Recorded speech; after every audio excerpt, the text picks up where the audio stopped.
He's going to find himself getting passed by multiple cars, as I mentioned earlier on. So you're off in a very precarious situation, but he often finds himself in these places. Doesn't qualify as well as he races. Only up front, they are getting with Lee Aberdeen and Luca Varani, not very far apart at all here.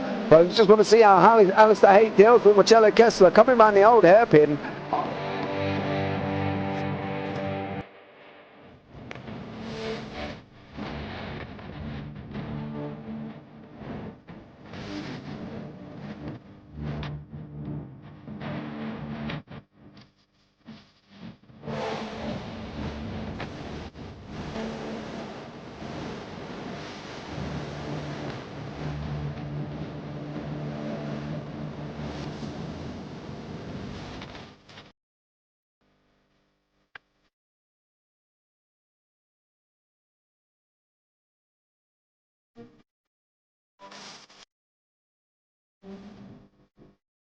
But I would say it's not the best decision they've ever made, just not having done that under the safety car, really.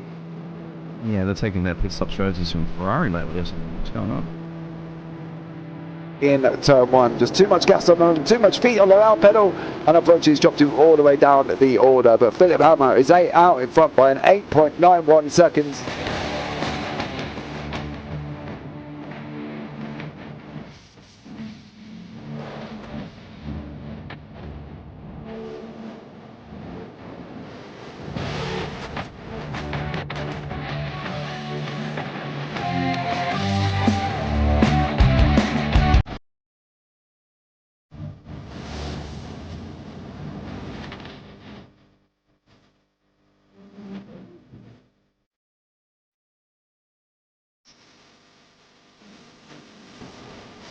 Oh, Dan Michael is a wall there, sir.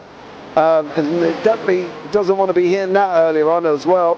Difficult, the understeer is in the dirty air through that final corner because it's such a long corner and you get dragged off into the grass very easily. He'll have the slipstream down it towards the chicane. Peterson was briefly alongside, but that slipstream has saved him and kept him in third. Yeah, Varani now lost a little bit of time to Aberdeen, about half a second. Peterson is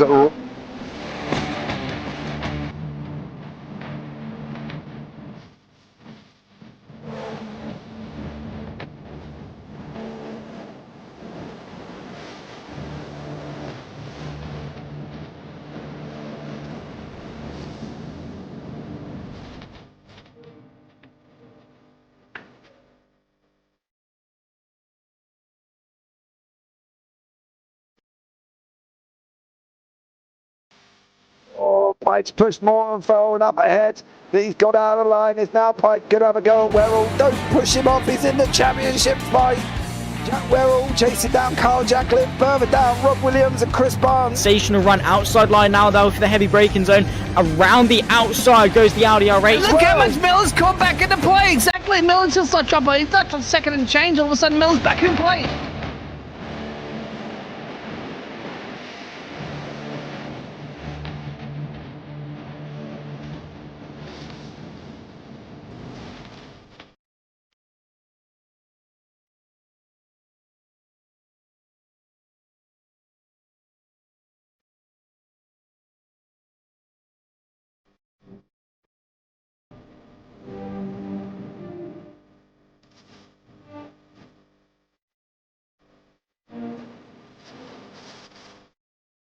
Is moving on to the back end of Phil Jocelyn. So there's been a lot of movers and shakers in this first 2 laps here for race. Absolutely serious racing league. Everybody's a lot of fun. Yeah. It's all about the entertainment. So I hope everybody is enjoying themselves out there in the chat. We know that Ron is enjoying himself watching. And Burger King machines off into the grass a little bit there as they're really bunching up now.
Does he have it? Medeiros is going to get it. Medeiros is going to get a chance. He haven't got it. He's on the outside line though, going into the fastest corner on the circuit. Surely this can't work. Dominic Ligner has got a sensational run outside line now though for the heavy braking zone. Around the outside goes the Audi R8. Look how much Miller's come back into play. Exactly. Miller's still such up. He's not a second and change. All of a sudden, Miller's back in play. Can Barry do it? Big Barry's going to do it. Big Barry.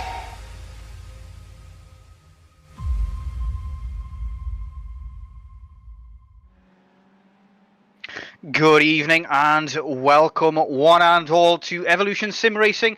We are here live from Francorchamps this evening for a 1 hour night race in the Evolution Sim Racing League, and we're looking for some more great action, brilliant racing as we saw last week in Brands Hatch. We've got a interesting penalty system where docking championship points off drivers is a thing, and we're going to have damage off. We've got a 14 incident limit for a drive-through and a 20 incident limit for a disqualification. With a longer race and a 1 hour race like this, I imagine we might see a few people fall foul of that this week. So 30 minutes qualifying. We're already 8.5 minutes down in that. It's yourself, Stephen Karabelas and Dean Biggles on the mic for you this evening, and evening to Resawners in the chat. Welcome, Dean. How are you doing this fine evening? Absolutely fantastic, my friend, because we come off the back, of course, of a fantastic Brands Hatch, one of my favourite tracks we've gone about in the UK. And now we're going to one of the best motor tracks in the world, of course, in Spa. So this Evolution Sim Racing is definitely cooking up a fantastic storm of cracking racing. And my friend, there are your current championship standings from the Pro Division. Yeah, we are looking forward to Francorchamps, and yeah, we'll go through the championship in just a moment. We've got 20 corners at this track, and it was first raced in 1921, but that race itself was cancelled because only one driver entered it, so it didn't actually race here until 1922.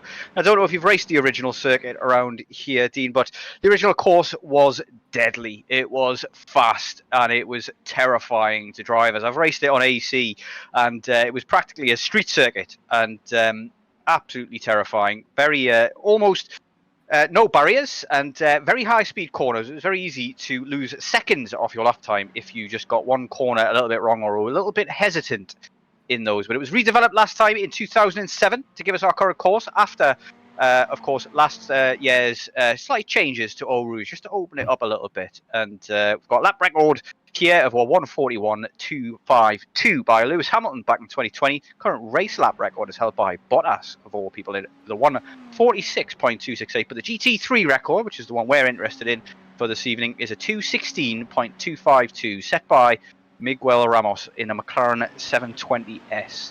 We're in the Ferraris. Everybody's in the Ferraris this evening, and I imagine we're going to see times more akin to the 17s than the 16s, but maybe in qualifying we might see somebody just pop into those 16s. Since it's a night race, we're going to have very low temperatures, and it's going to be pretty rapid on track out there. Hey, I thought you were talking about the original track, 14-kilometer version of it back in the day. Yeah, that was the original that I was talking about. Yeah, it was incredibly scary, incredibly dangerous. There were telegraph poles with no barriers right on the racing lines, and yeah, if you got it wrong in that day, or it was dangerous. It was very, very dangerous. I think because they're obviously the Formula Ones there this weekend that Sir Jackie Stewart was talking about. He never actually, I believe, raced here, the three-time world champion. He raced in Zolder, I think, or the other track that they have here in Belgium. Sure. I didn't see that particular interview, but yeah. Obviously, too, it's a very dangerous track because we did lose somebody in the other Junior Formula Series, wasn't it? Yeah, we lost Dilaro van Hoff in July this year, unfortunately, in Eau Rouge, of all places, as well as losing Antoine Hubert in that big F2 crash there in 2019. So there's a lot of conversations around Eau Rouge and Radion at the moment, whether or not it needs changing and how dangerous a corner do we want to have on the circuit. Talks would be like, it's very hard because it had to be super, super quick to kind of like, you'd have to like double yellow flag it or even red flag if there's a crash up the top of the Rouge and Radion, right? And then they got the speed that they're traveling through there. What do you do? Like, you have another little runoff area to the side or something like that at the top of the hill there that the cars can go if you get some early notification system. So just as you're flying up through a Rouge, have some sort of like very quick flag system that says danger up ahead, and they can swing off to perhaps like a left area. You'd have to take away some of the grandstand. You can see it there. But out and cut into the forest a little bit, and then have this extra runoff area that's completely going to avoid any sort of accident at the top of the hill. I don't know. Yeah, it's They're always looking at a million different things, aren't they? So who knows? Yeah, they've got to look at a lot of different options and things like that. I think the main thing is just the speed that people travel through there and how blind it is as well. When you crest that second apex on the left-hand side there, you've got no idea what's coming towards you. And in wet conditions, which I believe we're going to have this weekend in Spa for the F1, it's always going to throw up some drama. It can be very, very dangerous, that corner. So the main option really has got to be to slow the cars down as they come up there. So maybe a chicane where the source is. I'm sure they're looking at all sorts of different options. Got to be options, early notification too. So as they're just about to climb up there, they're going to have some sort of really good quick system that flashes really quickly yellow so they can lift as quickly as possible. You're not going to be slamming the brakes, no doubt, as you're flying up there, but be lifting and hopefully buy yourself a millisecond or two, and when we are talking milliseconds, to react to a car most likely parked sideways on the top of a Radeon, because that's generally where it always is, isn't it? Side impacts at high speed. That doesn't matter how good these motor cars. These are obviously a little bit better than open wheel cars, but side impacts, there's only so much crash testing they can do on that, and not many of cars can handle a high speed 300 kilometers an hour car T-burning you kind of thing.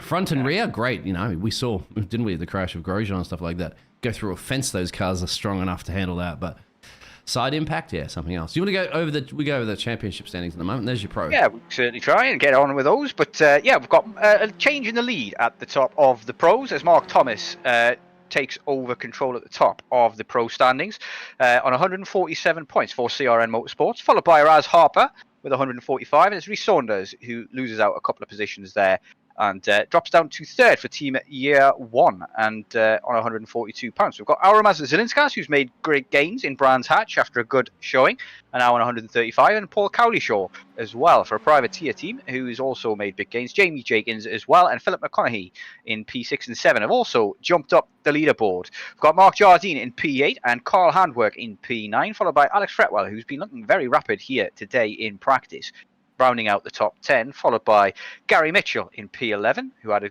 great time out last time, has had some good races so far, and Thor Tuller, who's P12 at the moment, had a good time 2 races ago in Silverstone. Mark Proctor in P13 for M&M Racing in the famous candy livery that we've been looking at in the last couple of races, and Shane Cotton in P14, followed by Richard Flowdy in P15 for Cabot Motorsport. We've got Scott Kostrich, who should be back with us this week after a time out last week as he was working away, in P16, and P17 belongs to Jimmy Covert for a privateer team on 16 points.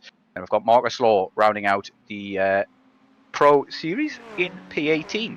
Moving on to the AM, we've got Thiago Reiser in P1 still. He's made that position his own so far, and it could be that he gets moved up to the pros at some stages. He's been battling with those in most of his races. We've got Matthew Jones, who's got some support in chat from Chris Jones saying, "Let's go, Matt Jones," in P2. And we've got Wesley Van Rens in P3. And James B. Bostock, after a good showing in Brands Hatch, has managed to jump up to P4, but it was a weekend, or a week to forget, I should say, weekday to forget for Stefan Parkinson, who drops down to P5 from P2.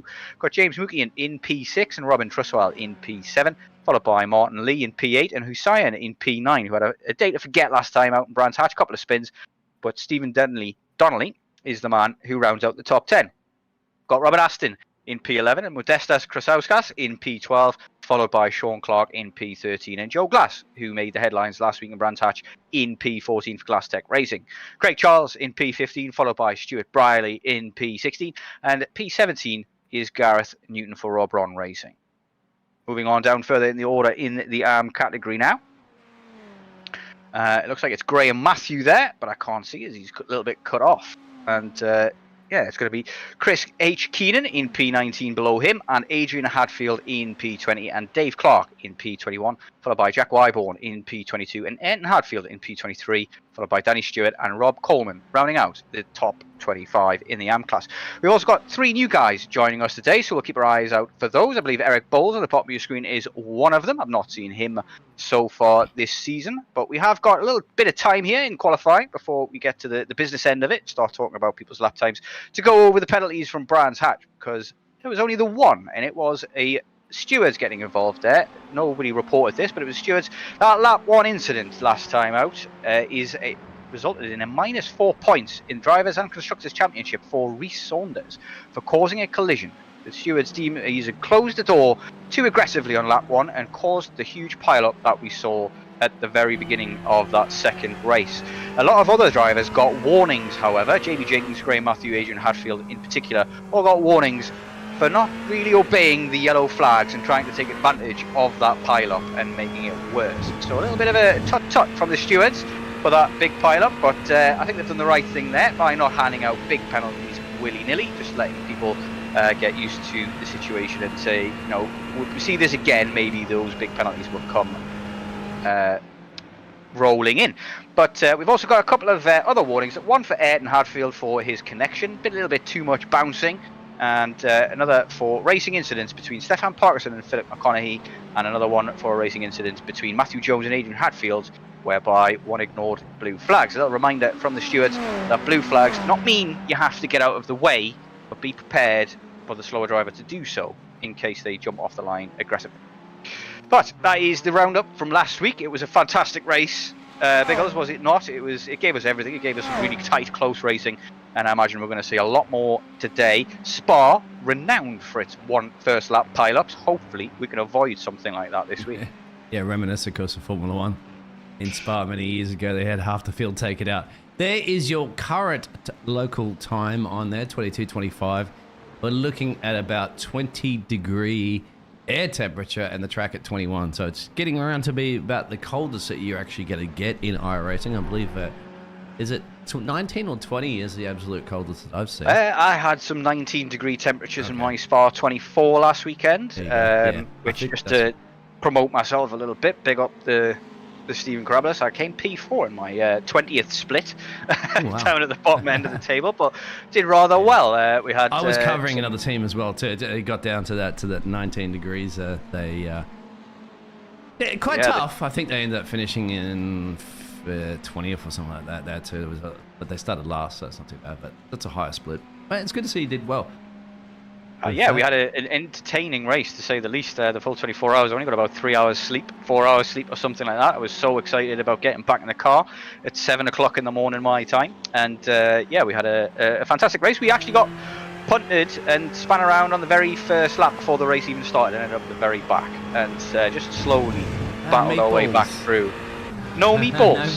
No meatballs whatsoever in our race. We did have about 5 minutes total of repairs to get rid of as the race went on, but we took those in dribs and drabs, and yeah, we did rather well. We were on for P2, unfortunately, until one of our drivers got a drive-through penalty, stop-and-go penalty, I should say. Oh yeah. Or speeding in the pit. Too many X's, they call we got one of those too, but that, yeah, we were still on for P2 after that one. You want to take us around a hot lap real quick whilst Rhys Saunders is starting it right now. He was in the chat. Yeah, we'll follow on board. We're coming down out of La Source, braking just after the 100-meter board. And you want to try and take a nice wide line here. Get on the power early. He's not got on it early enough, but not used all the track on the exit there either. This will just be a cycle lap maybe, possibly, but it's flat out from here to Les Combes, flat out through Eau Rouge in these cars. And you can take a lot of curb in these cars as well. It's important to get a good line. He gets blocked a little bit there. Doesn't want to yield there, but he has to go around the white line if there's somebody coming out of the pit. So he's made a bit of a boo-boo there as he comes to the inside now. I'm not sure why. Maybe not on a fast lap at the moment. But Les Combes, yeah, brake at the start of the curb. Use all of the curb on the inside, and he's giving it up. I think he's had to lift because the guy coming out onto the Kemmel corner out of the pits, but we'll follow on with somebody else and do a full lap. Well, let's ask the chat real quick there, because we love the engagement. Thank you very much for that. Let's go Matt Jones, let's go Martin. Didn't even know that Shane was in as well. Anybody out there, give us a driver you'd like, and Stephen will give us another fantastic hot lap. Yeah, we'll just restart it. So I was enjoying that, and I'm at 7 kilometers of Spa is amazing, especially when you're aerotic shotgun with the driver. I absolutely adore this track. It's got such a nice flow to it, and getting it nailed is such a satisfying feeling. Just having a look at then, if they're not going to tell us at the moment. Come on, you get your opportunity to shine a driver you want to support. Having a look. You said let's go Matt Jones. I'm going to go Matt Jones at the moment. I see Matt Jones on the grid, so I'm just blind. No? Oh well. How about we pick Scotty here for a second? Where's Scotty? Oh, he's right out. And about 2 poo on, isn't it? Well, you're looking for that. I'll just go through some times that we've got in at Race, the we were moment. just on board with you, my friend. Sorry to cut you off. We were just on, but you're in the pit road now. We were riding on board and you pulled off. Maybe after that first sector, he didn't figure he'd get a little bit more time. He's already got the current pole position. Yeah, 17.37 at the moment. Good for pole by more than half a second at the moment. We've got Zelinskas at 17.71, so there are a few people getting there into the 17s. A 16 would be amazing time for this track in these temps, and it's definitely possible to do a low 16 in these temps. That's the record, right? You said for the GT3s? For the GT3s is 16.2, but I've definitely seen some of the old alien boys in iRacing over the Sport 24. I've seen 150 at the top end of the alien spectrum. Those 8,000 iRating guys, but I think 4,000, 3,000 mark, you're looking at a 16, mid 16, high 16, something like that. In these kind of temps, but it all depends on how good your tyres are and the kind of temps that we've got. But we'll follow our board here with Kostrich for a lap as he goes deep into bus stop, but we'll start from the beginning, shall we, as we go down to the source. It's very important to get this corner right. You've got to carry more speed than you believe you can. My break point is the end of the dirt on the track, but it's just after the 100 metre board, 90 metres or so. Got to take a better line than that and use all of the track on the outside, all of the curb. But you turned in a little bit early there for that one. You've got to try and turn in as late as possible. Try and get your pedal on the throttle at the apex so you can carry the speed all the way down the Kemmel Straight and through Eau Rouge. It's important to get the line right through Eau Rouge as well. He's a little wide of the second apex in Eau Rouge and Rally on there on the right hand side, but gets the last one on the left hand side perfectly right. It's going to go to the inside here and flashes its lights. I'm not sure whether this is going to be a lap for him, but braking here at the curb for Le Combe, and you've got to carry all the speed and take all of the curb on both of these left-right handers, but stay tight for Malmedy here, and just a little lift will do as he takes that a little bit wrong, and we are now off board with him. So sorry, my apologies. Continue with that one. Oh, no, he's retired. Sorry, I think he had. No, he's still here. My bad. We will eventually get a driver on a lap. I lost my mouse on the multiple screens I have. I had to fix that because I can't see this little white dot in 4K monitors and so many of them. Anyway, we are back. Yeah, they hide. They hide in the corner, shivering, saying, "Don't move. His vision's based on movement." But yeah, carrying on. We're on now through Pouhon, which is a flat. Well, it's not flat in these cars. You have to give it a big bit of brakes, but into Campus here again, got to take a late apex and carry a lot of curb here on this side and open up this left-hander as much as you can, and it's very early onto the power there through that left-hander. Now into the final couple of hard corners in Campus and Stavolo.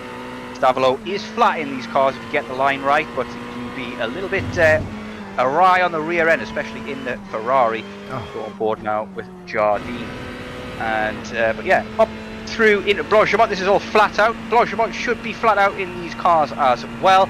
You just follow that inside curb and chuck it in, and it should stick. And it's a little off track over there, but bus stop, got to brake. Very, very hard braking point that, and you've got to get it perfect. Otherwise, you go deep like this. You've got to make sure that you get a good exit. And it looks like we're using the old pit as well, because that's the pit lane entrance for the regular version of the track. Exactly. I just noticed that was blocked off there for a second.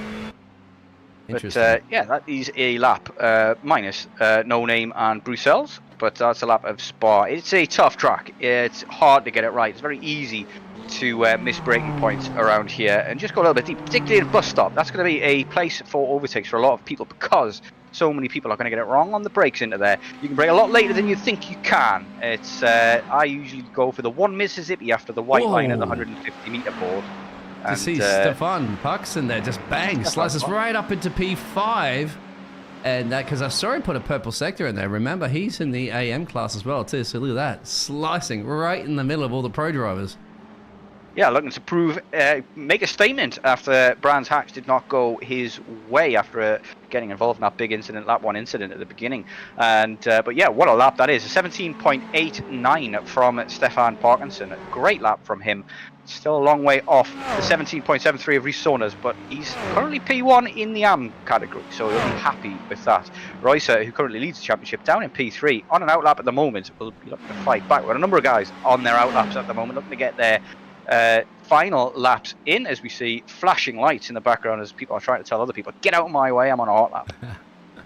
True. I'm gonna be Doing the right respectful thing. We'll see, obviously, how much respect will come out when we're going to see 35 to 36 drivers battling it out. Yeah, that's going to be very interesting, as you said, going to La Source, my friend. And then let's see how many times and how many drivers you think are going to be bold and brave to send it side by side up through Eau Rouge. You can do it, the GT3s. I did see it a few times, actually, in the Le Mans 24 hours as well. And I'm not sure if you ever did it when you were driving. The Spa 24 hours, no, I Yeah. 100% avoided going a side-by-side through Eau Rouge, and I saw a number of people die because they tried it. It's very easy to get pushed off, especially if you're on the inside going into it. The guy on the outside almost always will get a bit of door banging on the go, and if he pushes you off, it's slow down. And a big one at that, the slowdown on Radion at the top of Eau Rouge is massive, and it's one of those annoying iRacing slowdowns where it gives you a 2.2 second slowdown, and it keeps rising after you've lifted until it gets to, you've lost, before you know it, you've lost 7 positions in 5 seconds, and it still hasn't gone away by the time you get to late com. So it's one of that people are going to fall foul of, I'm sure, and it can cause incidents as well if people are not early in giving the car's body language and around them enough information with their car's body language and pulling off to the inside line. But pulling off to the inside line, you can be very slow going into late com, and people will still send it around your outside as they're carrying a lot more speed. But incidents at Spa, nothing new. We're going to see a few of them this evening, I'm sure. But at the moment, it's Rhys Saunders who's still on top with 1 minute to go in qualifying. And you just said that there, so he's elected to park it, as well as most of those drivers, actually. So the top 9 have all headed into pits. You can see up there on your screen. With this amount of qualifying left yet, they've had it. He said the track is slower. Well, for you, my friend, perhaps, but we did see, remember, Stefan Parkinson get in there and find a little bit more pace. So There'll definitely be a big difference between a qualifying session at this stage, and it's all about the amount of rubber that's been laid down on the track. So not a lot of that at the moment, whereas in the Spa 24, once you've been racing for 12 hours or so and you get to the night time, the track is very well rubbered in. It looks as though the majority of people are back into the pits at the moment, so this looks like it's going to be our grid. Zelinskas has managed to get P2, gets it on the front row for this first one. Obviously, previous weeks we've had 2 races, 2 heats, you might say, where we've had a reverse grid for the top 15 for the second part. We won't have that this week. It's going to be a 1 race and done, 1 hour long night race, and only 50 laps of fuel allowed as well, so, 50 litres of fuel allowed as well, so to say, which is about the same you get in the VRS, which lets you go. So a few pit stops you would be imagining for sure. Yeah, a couple of pit stops for each driver, I imagine. Maybe a splash and dash at the end. Maybe some drivers will be opting to fuel save a little bit and try and opt out of one of those pit stops if they can. It'll be interesting to see how the strategies play out. Well, that is qualifying done, and anybody out on track trying to settle up at the moment will just get put back into the pits. But I imagine most people have completed their 4 laps or not got to the 4 laps within the half an hour session, but we'll be getting ready to go green for the race in short order. I love it. I do love the night racing, of course, because it brings a different element to it. The only thing I don't like, of course, visually wise, because these aren't illuminated tracks, so as you can see, we don't get to see all the fantastic liveries that people put in. But don't you worry, of course, we always have daytime races, so if you want to see those liveries, of course, you can go back and watch previous races and watch future races where you get to see them. But for today or this evening, where you are in the world, you get to see some nice fancy headlights, some LEDs on the windows there. You get to see, obviously, the positions that the drivers are into and their car numbers. Generally, as you can see, it says 6 on this car that we're looking at the moment, which is Van Res. That's because he's 6 in his class, and the 98, of course, for his car number. So yeah, it'll be quite fun, my friend, and I really can't wait. I'm excited. Let us know out there in the chat if you're pumped and excited. Give us a like as well, please. And if you haven't subscribed, then you don't love Evolution Sim Motor Racing, because we do.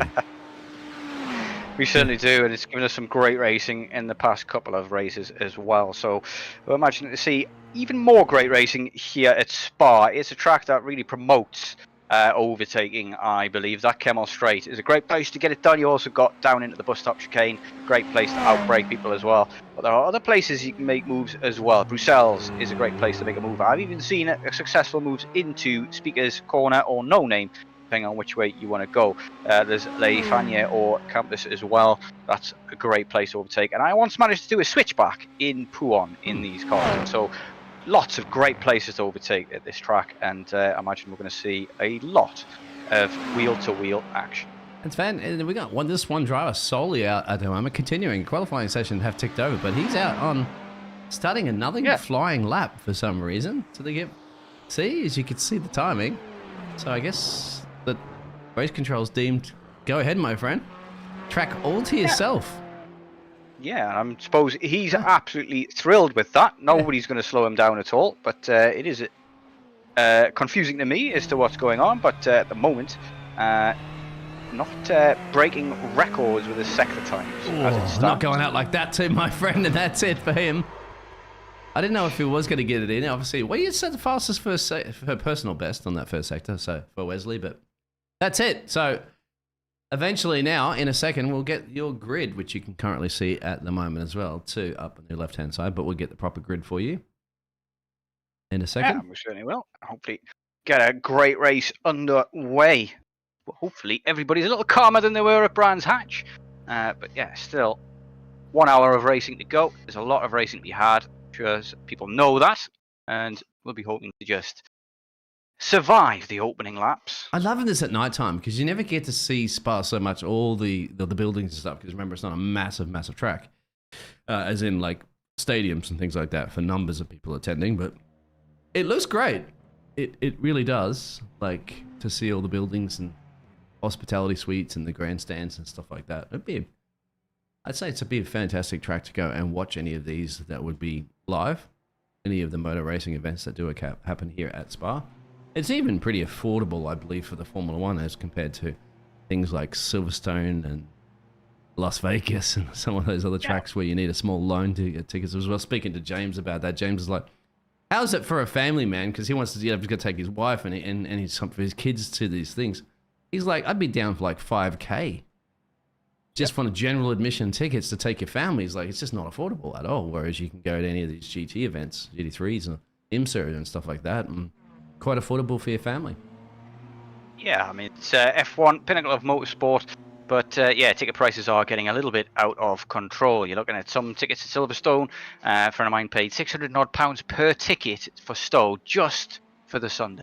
So it can get a bit out of whack with the normal working man. But I can't say that F1 has ever been a working class sport like, say, rugby or football. It's always been one for the elite. It was 300 and something Australian dollars, which, you know, give or take, it's just say it's pretty much the same as US dollars these days. For a 3-day general admission ticket for Albert Park, I did a couple of times. So my brother and I went. That's $600. Of course, hotels and all that sort of stuff are boosted, but you can always find budget accommodation if you're smart and do your research a little earlier on that one. I mean, I got in the hotel directly across from the track, so we just had a walking there. But it was also great because I had a chance to sit down and have a couple of beers with the crews at night, because a lot of the crews were staying in the hotel. So yeah, sure they would, because they obviously just want to be as close as possible to the track. Exactly. And I had a bit of a yarn to them, which was great, you know, and that's how up close and personal. You know, they don't. We're not talking about till 3 o'clock in the morning because they had to get up really early and work, of course. But it was just good to talk about certain things on that one. Yeah, we are just in a bit of a get that warm-up. kind of experience at Silverstone, where everybody being within a stone's arm throwaway in their offices. If you got camping, that would be fun, I'd say, at Silverstone, wouldn't it? I think, because that's kind of like Bathurst-esque too, where you can go camping. Yeah, it's like a motorsport festival, isn't it, for a little while. But speaking... got William Burfield in the chat, saying right. 1 light equals 1 prayer for lap 1. I like that. And Reece Saunders saying, Aramas will do me off the line again. So he's not quite as confident in his P1 position as I am, I guess. Well, I'm pretty sure he's going to run away with it. The grid up yet. We'll have to wait for this little warm-up to finish in a second.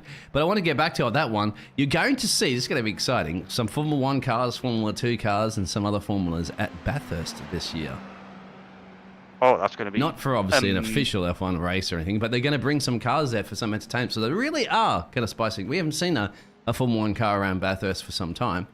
So that's going to be very, very interesting to see, of course, and Formula 2s, and I'm not sure the other open wheels are going to do a little bit of promotion with, but I can't wait, obviously. Australia's best track, you'd have to say. It's going to be absolutely epic sight to see a Formula One go down the mountain, and how quick it's going to be able to take some of the corners over the mountain. It's probably going to be flat up the mountain, I'm guessing, once you get around that left-hander at the start of the mountain. It's probably going to be flat all the way from there to the downhill section. As soon as you exit out of Forest Elbow, then you go down Conrod Straight, you would be absolutely flat there, and then they added the corner in there. Some side.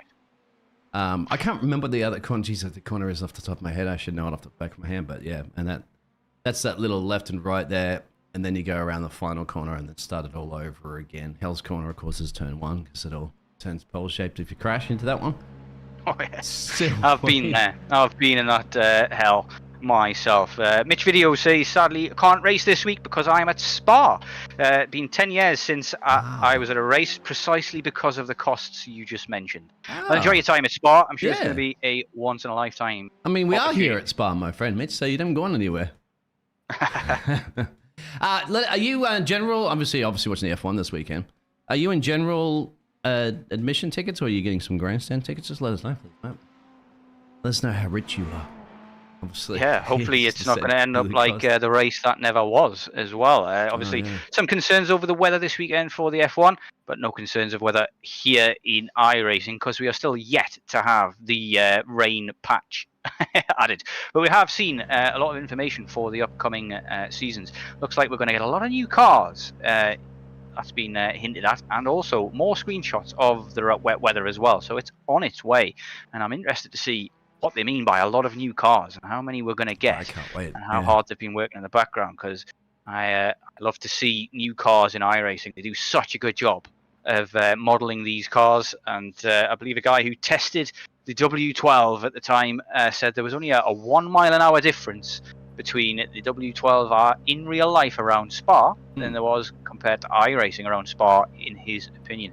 It's honestly, they're so difficult, but yeah, back on that one, of course there is a W12 series that's here on the JP Broadcaster Network, if you have to catch that. But it's I've casted a few of them before in the past, and of course you get W13s now as well, but most people tend to stick with the previous one for the Formula 1. But it's a Formula 1 car. So you're simulating a Formula 1 car. It's the pinnacle of motorsports. You know, the world's 20 best drivers barely get just an opportunity to get seats in Formula 1. So it's the same thing in the sim. Very difficult. You don't have a lot of racing experience and get a good setup to drive those cars around the track, and that's the reason why a lot of those leagues aren't as popular for the Formula 1 that they are as the GT3s and other classes, because of that, how difficult they are to drive. You need a lot of setup and a lot of really good experience to do that, and so therefore a lot of people tend to not go up that path just yet and stick with these cars, which are more manageable to drive. Definitely. We were having this conversation last week, me and you, after hours, after Brands Hatch, and they are very difficult to drive, those W12s. The difference that you may find between the W12 in iRacing, for any of you F1 game fans out there, and the F1 game, is that it feels, to start with, a lot easier to drive that W12 in iRacing, because it is on rails. It has got so much downforce, and you can actually feel that downforce in your force feedback on iRacing as well. Once you hit the 70 mile an hour mark, you gain a lot of grip mid-corner, especially if you're in a slow to a fast corner. But the real issue in driving those cars is driving them at the limit, because if you make a tiny error in the W12 at the limit, it will snap your neck. It will bite your head off immediately. No two ways about it.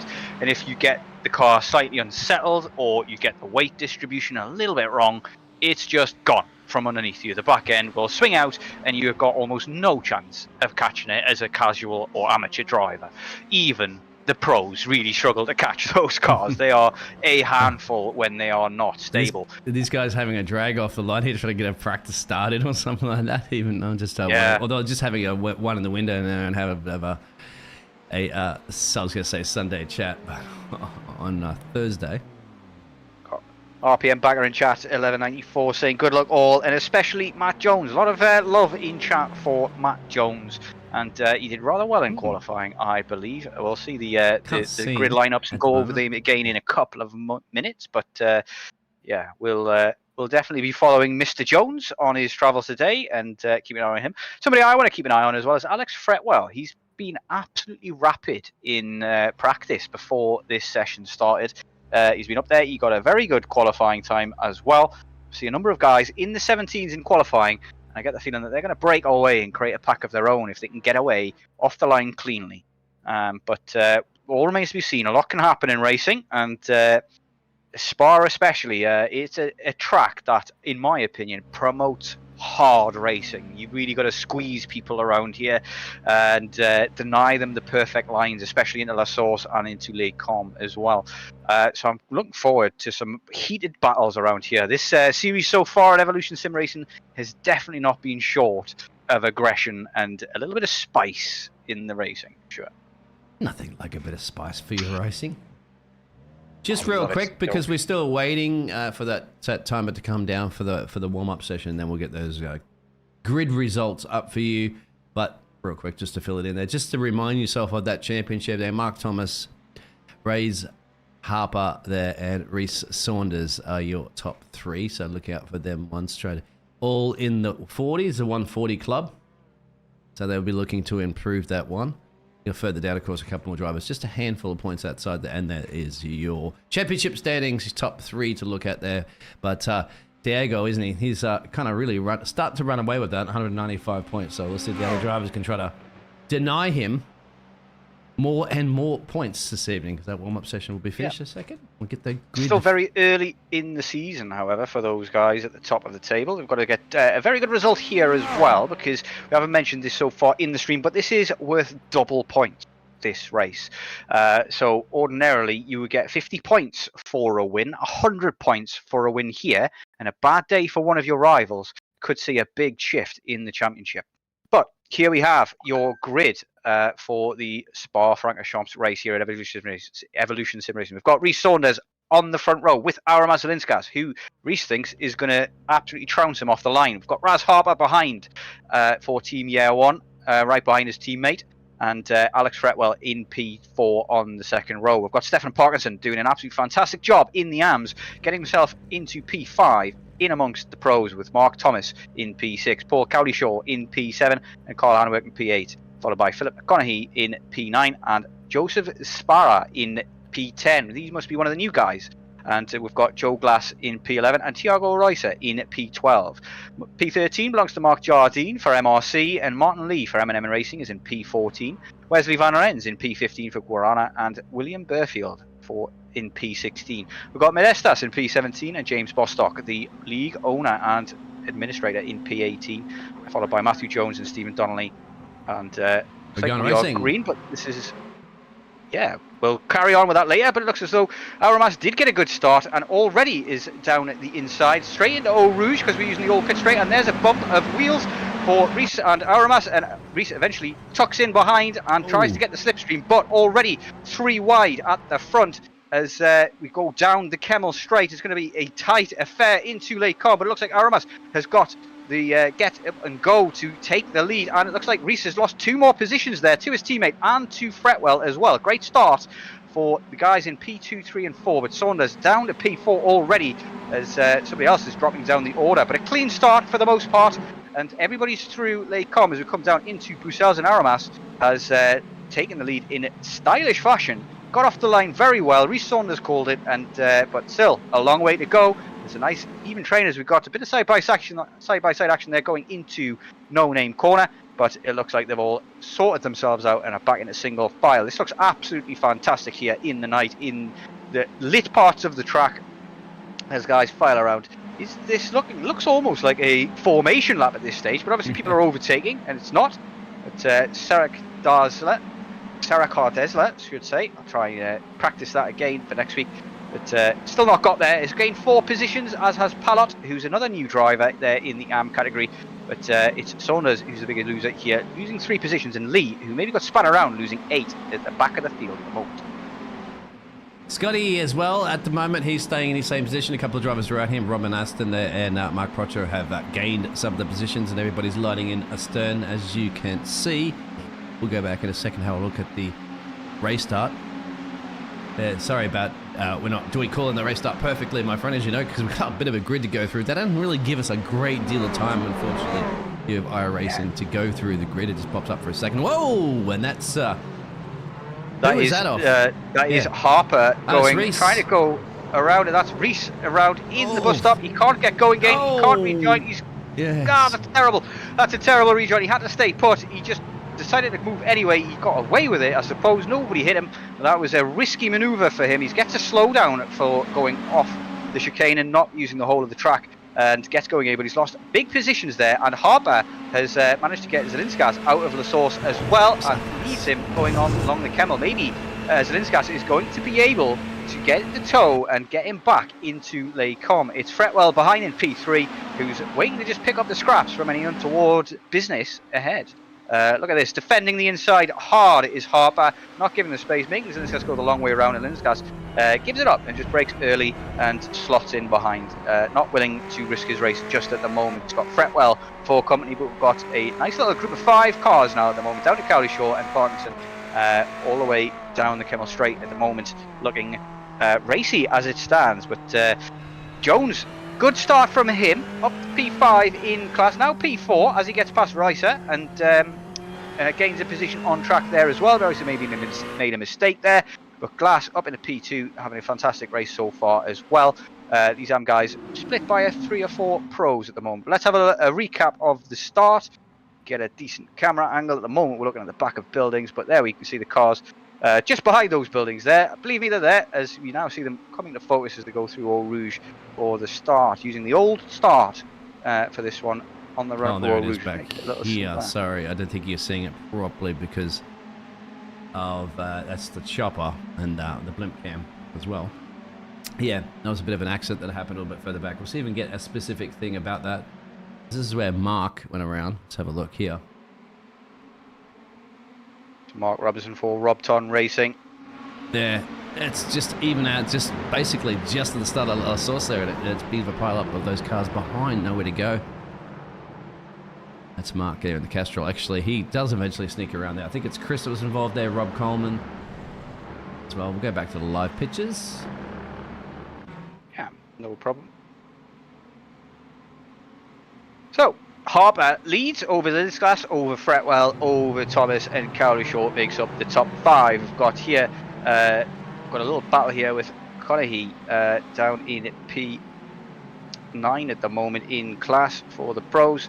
It looks like, not sure who got Conaghy there in the yellow, and well, Joseph. having a bit of trouble, technical trouble here with the liveries on things, but not to worry, we'll muddle on through. But looks like an overtake there for McConaughey. He gets past Sabara, and very quickly is Jones all over the. That's not Jones, sorry. That is Sabara there in the Year 1 livery that we see on Reece Saunders and Harper ahead.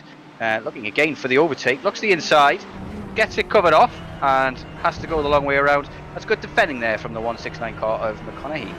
Doing a good job as it stands. We've got Van Rens. Van Rens should be a lot further ahead at the moment than I can see on track there, but we'll manage it. There is the Year 1 livery, bright green and pink, looking very good on track there. But the backup, no changes, of course, between these drivers, but they're still hanging in there. You can see the top 5 are all under a second. And you go back to the 118 machine, about 1.8 seconds behind. Cowler short. And then Parkinson still hanging in there quite well as he's leading. Actually, no, there's just, as I said that at the moment, I think he's gone off the track. Oh, no. Why did I do that? In the gravel pit he goes in the sky. Livery, it's the age-old commentator's curse.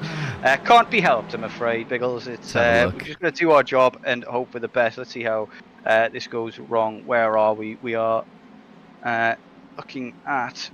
This looks like Campus. Yeah, just lost the back end. Lucky not to get collected there.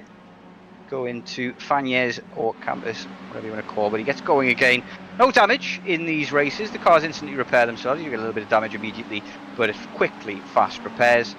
Means that guys can focus on just having a good time racing instead of worrying about keeping the car totally safe. Allows for mistakes here. Seen a lot of people going deep into bus stop. It's off torn to get right. Oh, there is a big crash there as the Ferrari.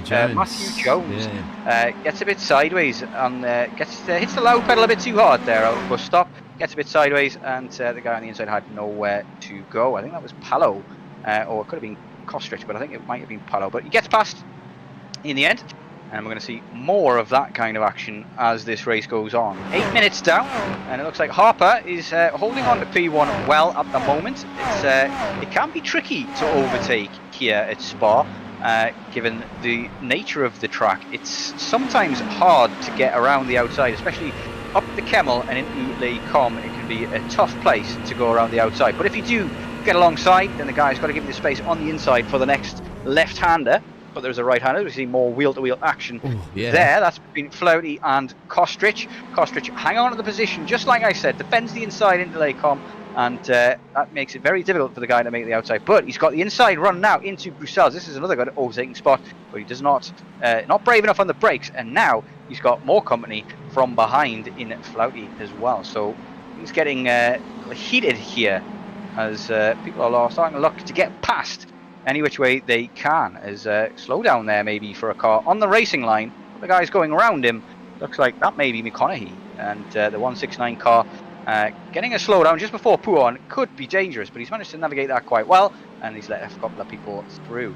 I'm not sure where he's managed to get the slowdown there, to be honest. He maybe have cut the inside of No Name. It's a good place to do it, but I don't think if you can go as wide as the wall on the exit of No Name and not get a slowdown, it just gives you a very unfair off track, in my opinion.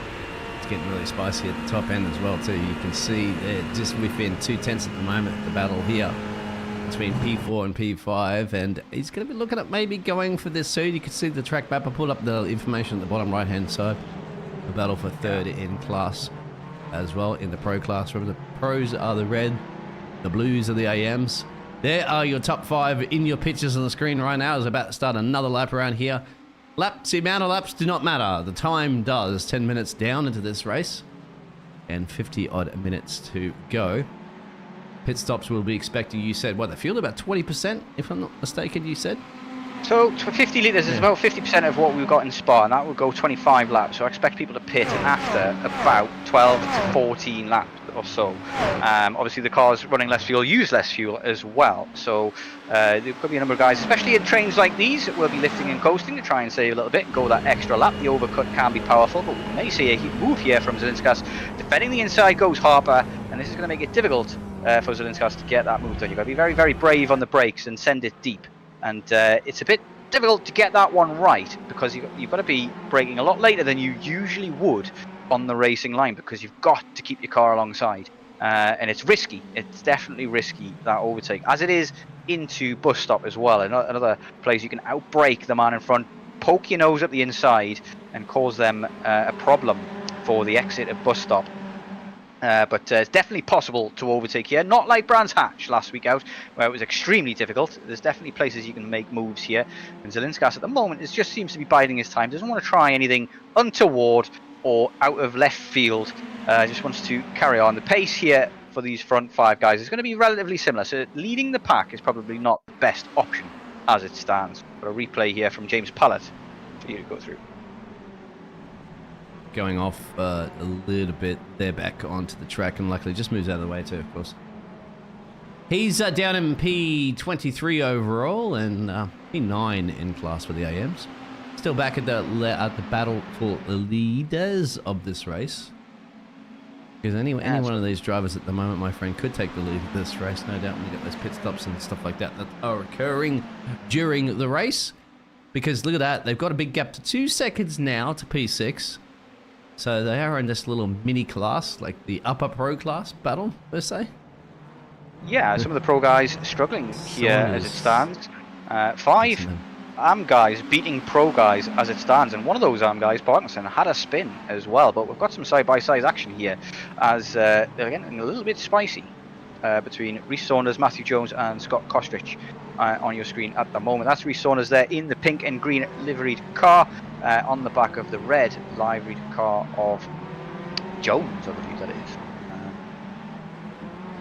But yeah, Rhys, of course, is way out of his position. Having that, we saw that little bit of a spin. He's 14 positions down at the moment, so he's got a bit of work to do, but luckily he's got time on his side to get it done, and he's got the pace, so expect him to go through there. You can see Riser just got the fastest lap, a 2:19 flat almost. So you can see a little bit different than qualifying performance. But as the temperature heats up a little bit more on the inside the cockpits of the cars, and track temperature should be practically about the same, my friend. But still seeing this battle at the front. It looks like somebody has had a crash, and this, unfortunately for the driver, I can never pronounce his surname, but you can. Out alone here. Krasauskas. Yes. Krasauskas. There. Ooh, that's... Who is that? Is that into Lacombe? Don't think so, actually. I don't know. You would know that. Might not be showing up properly for you at the moment. I'll make sure. Fortunately, not on the live pictures. I have to rely on the...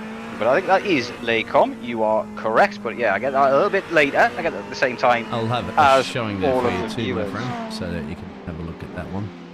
We've got Alex Conrad in chat though, so even guys excited for this one. Already 15 minutes gone almost in this race. We've already had a little bit of a drama as Saunders dropped down the field in the first lap after losing out at the start for 3 positions at the start. We've got Glass taking the lead of the AM class as well after Parkinson had a little twirl in Fanier as well. So still a lot more to go as we see another off here. This looks like it's Martin Lee for M&M Racing. We saw that Candy livery car off track a lot in Brands Hatch, did we not? Yeah. But, Top 5 still. At 2 seconds and change down. Joe Glass, now that he wasn't racing with Stefan down here, Parkinson that was leading the AM class before, after you saw that commentator's curse coming out from me, unfortunately, made him go around. So it will allow Joe Glass now to be the top of the class. That even rhymes, Joe. Still, are they going to be looking at pushing it for the leader? I have to say, Raz Harper's doing a pretty good job there holding everybody at bay here. Because, all he's going to see just blinding headlights, isn't it, behind him there for the majority of the race so far. As long as he keeps defending that inside line at Lacombe, he shouldn't have too much trouble. At the moment, we've also got a bit of a graphical glitch there on my screen for Harper. He's missing 2 wheels on my screen. Ooh. Hopefully that's not the case for the viewers, but I think that is just a ping or connection issue at the moment from my end. So, but these guys running away with it at the moment, creating their own little mini race at the front between the 5 of them. Not trying too hard to make these overtakes. Like I say, once you've made that overtake, you're not going to get away from Zelinskas. You're just slowing yourselves down and increasing the odds of an incident tenfold, trying to force a move at this stage. Maybe best to wait for the pit stops to see how they pan out.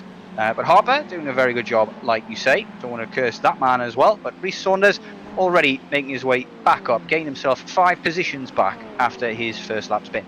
I like it when drivers, get their head down and believe themselves coming back through the field. That's just great. I'm not a fan of drivers that, especially ones that are at the top of the timesheets that expect themselves to be winning races and stuff, have an early moment and then just pull it off and retire it out of frustration. Got to keep your head down and you've got to fight your way back through. And sometimes it's 10 times more rewarding even get that car. Maybe for a race win or a podium or something like that, other than to fight your way back through the field. That itself is almost as good as a victory if you were leading from the start of the race. So yeah, certainly. I agree with that sentiment. Agree with that sentiment 100%. It's all about staying in it, and if you're on the lead lap, you're still in it. And even with iRacing, if you're not on the lead lap, you can't overtake the lapped cars. Currently sitting on around 12 cars lapped at the moment, from James Pallett down. Are already lapped at this early stage of the Spa 24, according to my thing. I don't think that's the case, however. I think maybe my timing sheets are lying to me. We'll have to work on that for next week. But we'll carry on with the racing on board as you see, maybe Aramas is going to have a go now. He's very close to the back of Harper. 1.4 tenths, getting a huge tow all the way down the Kemmel Straight. There is Harper defending the inside. Is Zelinskas going to send it? He is not. He's happy to sit here at the moment. And it looks like these front 3 guys are starting to create a gap to the 2 behind as well, as these front 3 guys are starting to run away a little bit. But as they concertina up into the braking zones, it gives to Thomas and Cowley Shaw the opportunity to catch back up, as Handwerk is doing as well, as he's cut 4/10 out of the guys ahead in the last lap. Let's ride on board right now with Alex Fretwell for a little bit, and you can see the 2 cars up the road. You can give us from a driver. You are a driver, as you said before, my friend, and you've done Spa, so you've got a lot of experience in this track from the previous weekend. Oh yeah, how's he at least, feeling? What's he doing? Just use his wipers at the moment. Maybe it's a little acknowledgement. Hello to you, Alex. Can't take his hand off the steering wheel wave for us, but how is he managing this now? Obviously, he wants to get P1 at some point, but he's got to he's studying them, and you also, you know, what do you call it? Reflector, driver tunnel vision, isn't it, sometimes? Because you got to be careful not to focus too much on the car itself, but on your own racing line, right? Yeah, certainly. I mean, when you're following a car, there are lots of tricks and tips that you can make and use to your advantage. What you're doing here in this situation is just biding your time. You're trying to make sure that you're not braking too late, but what you will be doing is just lifting a little bit as you get into the braking zone. So around here in the bus stop, you're obviously going to be flat out through here. Maybe a little dirty air can cause a little bit of unsettlement in the car there as well, so you've got to be careful. But you'll be lifting early and just braking early as well. So you want to try and brake just before their brake lights come on to ensure that you don't run into the back of them. And what that allows you to do as well is just save a little bit of fuel lap after lap after lap, and maybe that lets you go an lap extra longer. But at the moment in time, he's looking for these guys to fight. He wants these guys to start battling with each other, and he wants to see Harper defending that inside line into Les Combes. And if these guys have any kind of incident or push each other offline or get out of shape because of their offline, because they're trying to defend, he can maybe try and take advantage of that. But his options at the moment are limited. He's got to basically follow these guys. These guys are quick. He doesn't mind following them, I would say, if I was in his shoes. And just save a little bit of fuel here and there and try and get them on the overcut, maybe. We've got a little battle here between a Castrol livery driver of Sean Clark, I believe that is, or is that that's Sean Clark there, the number 68. It's Shane Cotton. I think that's just here for the Whiskins Racing team. No, he's also in the red. There's a few of them here currently at the track. They're down in the AM class. At about 15, I don't know why. Yeah, Cotton's actually out of position. Of course, he's in a pro class. I think Saunders. Yeah, so Saunders has just made his way up through another one of the drivers. He's just passed Van Rez. As to be expected, he's got the pace. He's just got to slice his way through it, and wouldn't be surprised if he doesn't take McConaughey anytime soon, isn't it? We'll have a look at that one, because these guys had a ding-dong battle last time out in Brands Hatch. Saunders got stuck behind McConaughey for quite some time, so there'll be a bit of memory there of how difficult it was to overtake, but it looks like he's already starting to bully McConaughey here into Pouon, I believe we're in at the moment. Difficult place to overtake, so probably not the best place to send it up the inside, but as long as you get a good exit out of here and you can get on the throttle very early in Pouon, you can maybe send it up the inside into the campus, but not looking for that at the moment. Looking to bide his time, knows that McConaughey's not the easiest to overtake, but we've got some more action here between the 150 car of Thomas and Cowlishaw as he tries to get past now, and they're going side by side in a very dangerous area through Blanchimont, and that was a back out of it, a big back out by Thomas there. Maybe a bit of self-preservation from his point of view, probably with a good choice. It looked like the DeWalt driver had the move done and was well ahead. It was got another couple of drivers going side by side, and he tucks in nicely behind before Blanchimont. Difficult one to do is Saunders trying his best to get past. He's going to look at the inside now for bus stop, but doesn't look for the heavy dive. Maybe he thinks to himself probably the Kemmel Straight is the best place to make this move.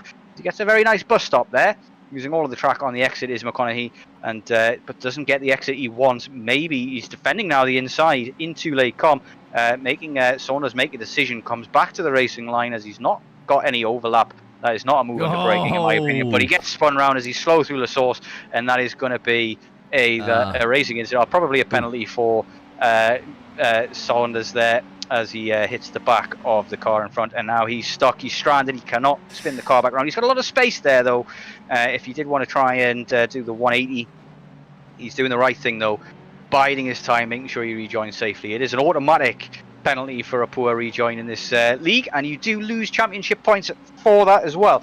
Phil across the pond says evening all, evening Biggles and Steve. Evening Phil across the pond, great to see you. Hey Phil, yeah.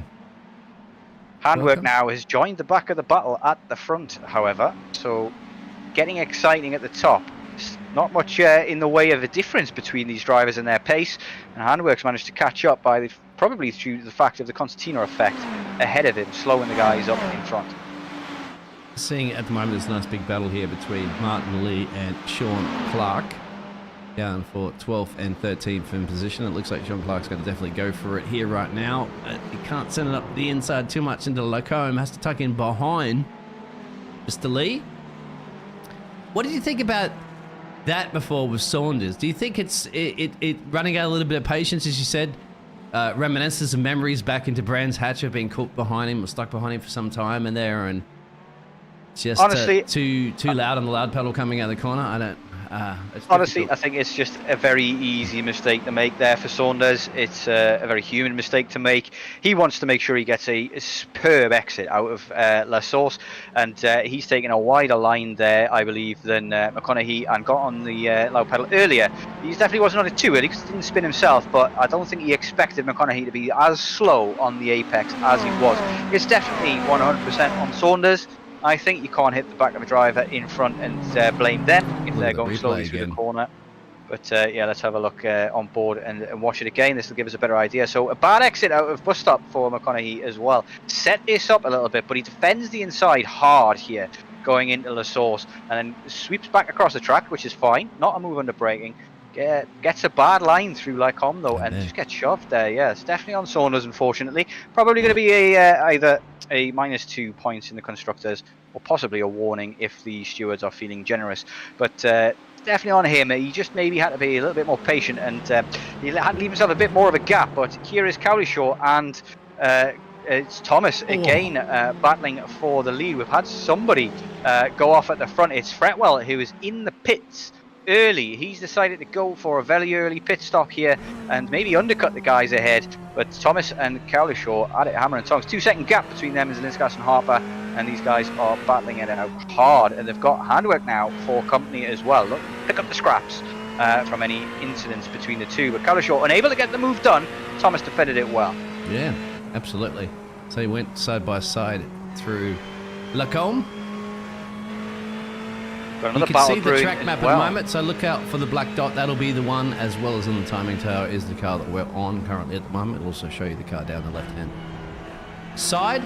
And every once in a while, you'll see these red dots on that track map. That is basically everybody having a little off-track excursion, and it's just registering that as a little off-track. It's not necessarily going to give you, what do you call it, penalty points for that, but drivers are aware.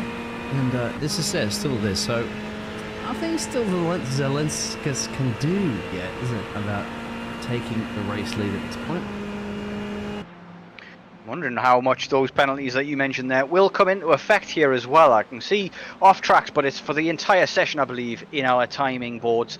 But there's already 26 off tracks for Carl Handwerk, which I believe includes the practice, the warm up, and everything else.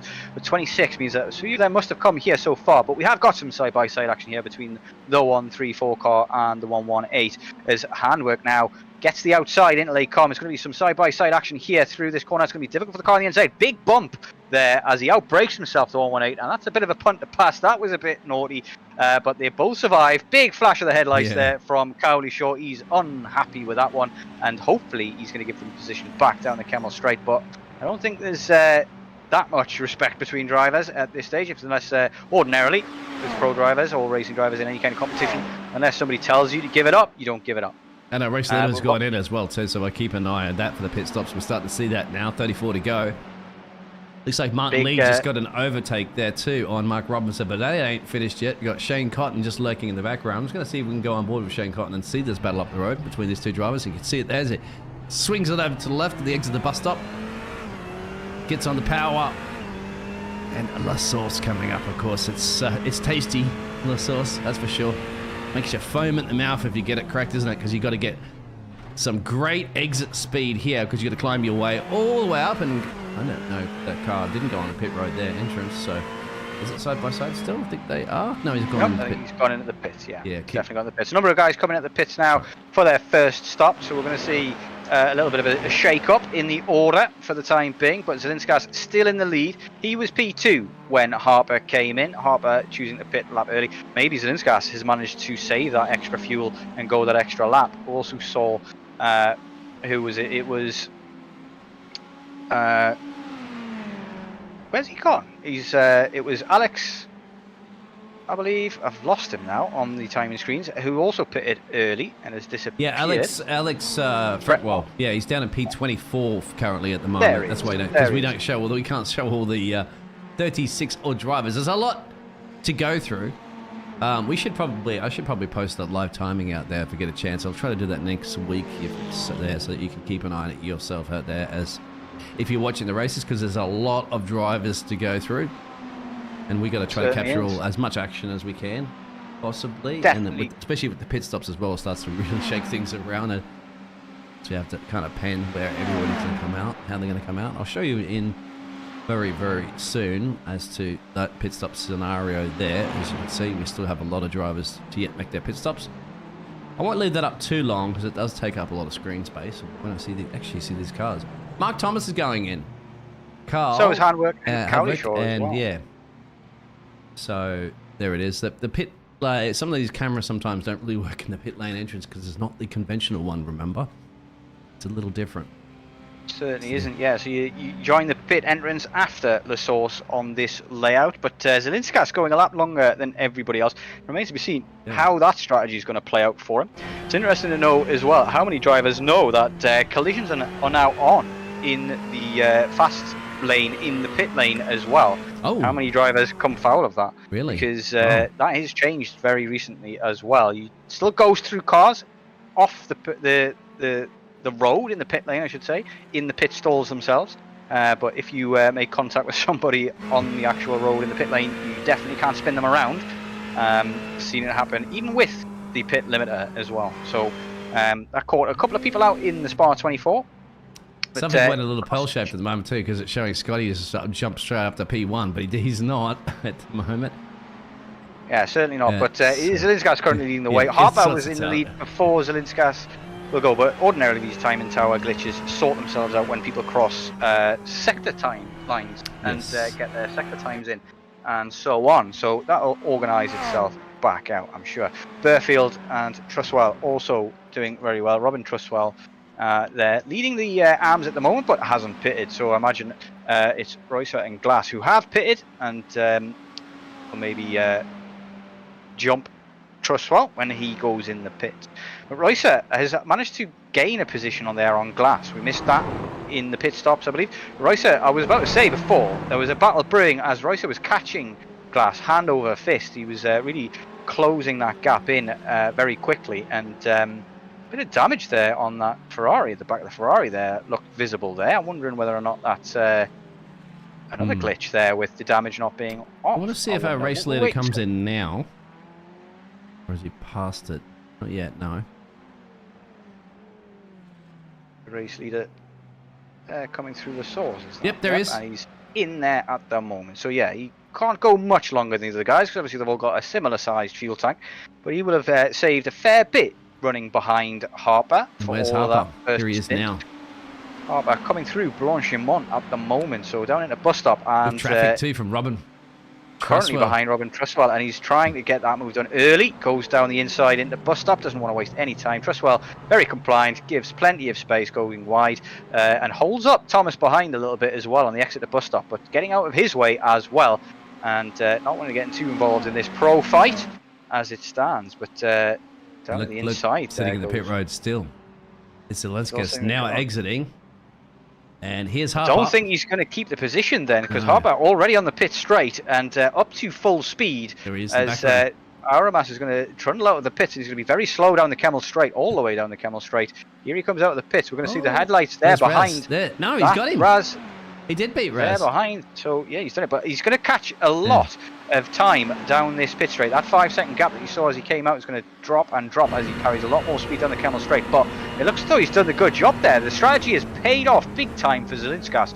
He's got a 4-second gap over his rival there. Harper looks like he got held up by a bit of traffic on his outlap there, so didn't work out in his favour, and he's now got a battle on his hands with Thomas and Handwork. Cowlishaw has lost out a little bit of time here maybe as well. 3.5 seconds off the pack and off the pace at the moment. Should hopefully be able to make that up as these guys ahead will start a battle, but Zelinskas is sitting pretty at the moment with a great strategy call, saved the fuel and gone that extra lap or two over his rivals and managed to get out with plenty of time to spare. You've got to say that's a genius strategy from him.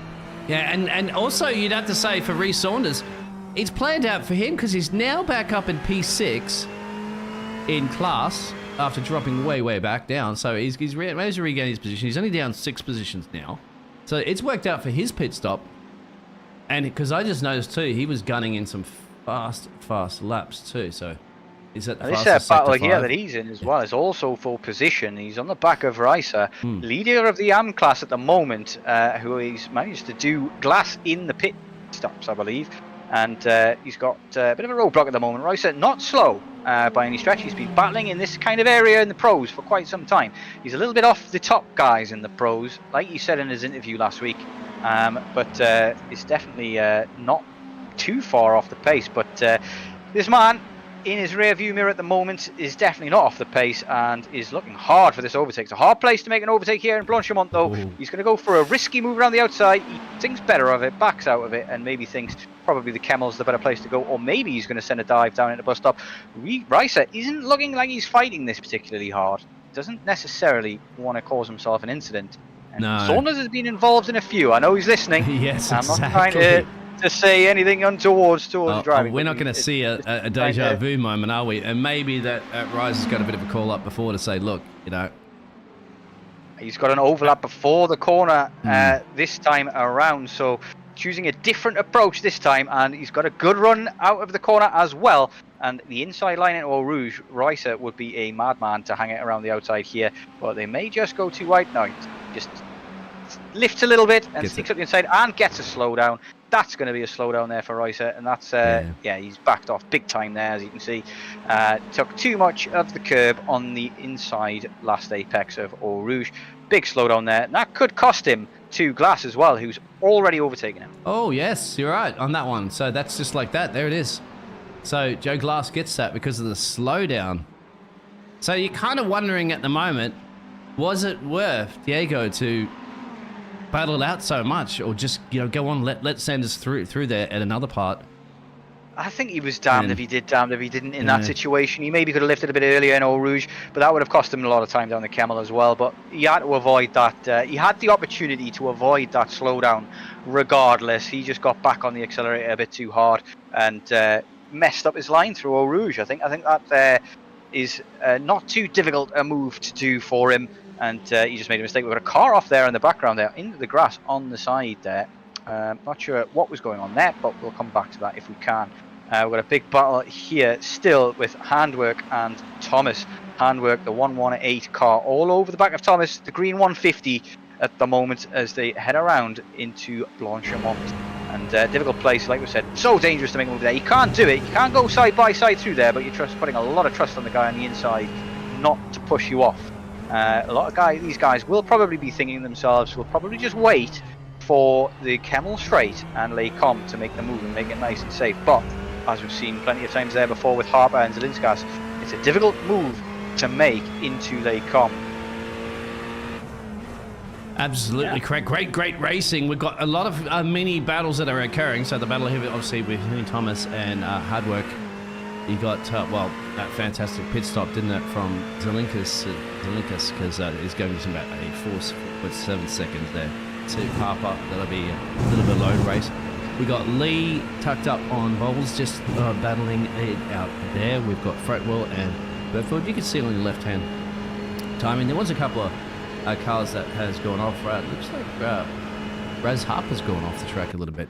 Does this cost him a bit of time? As this just goes right out deep here, there's probably just classed there as an off track. That's just a little off track there on the exit to the source. Yeah. Doesn't cost him too much time. In fact, it will gain him a little bit of time, that little off track, because he can get his foot down. It's a little bit harder, and that's probably why he went wide in the first place. We've got Flouty here going on a little lawn mowing excursion and cuts an entire corner. That'll be a big slowdown, but I imagine it's pretty much served by the time you get back on track. I think these were the cars that you were talking about before. You might saw them go off in the background. So just looking at these replays here, that's that's a big one. He's done very well to save that. Yeah. And I believe that, where is that? That is like Carmen Maldenby, or is that? It might actually be that's the one you saw, because I think there's those cars going past anyway. Yep, there's a lot of these little. I'm not showing you every single one of those, because there are quite a few. just got to keep an eye out if there's anything of those drivers that are going off there that have either had a heavy impact or if they've unfortunately come together with another car. Yeah. Story of the race so far, 22 minutes to go and some change.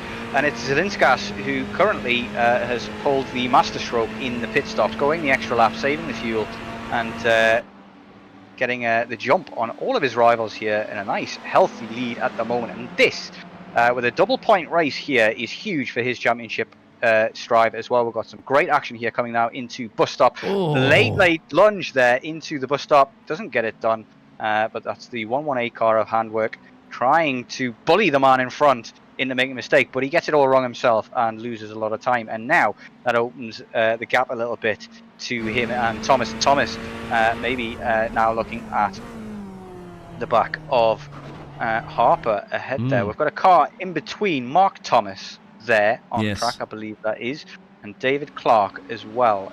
Just getting in the way, these guys at the moment, being lapped, I believe, but wrong on that. I am correct. Be careful up through here because we saw what happens before. If you go too wide, you can get a slowdown, and that costs you a massive amount, as you said, because you lose so much time down this long Camel Straight.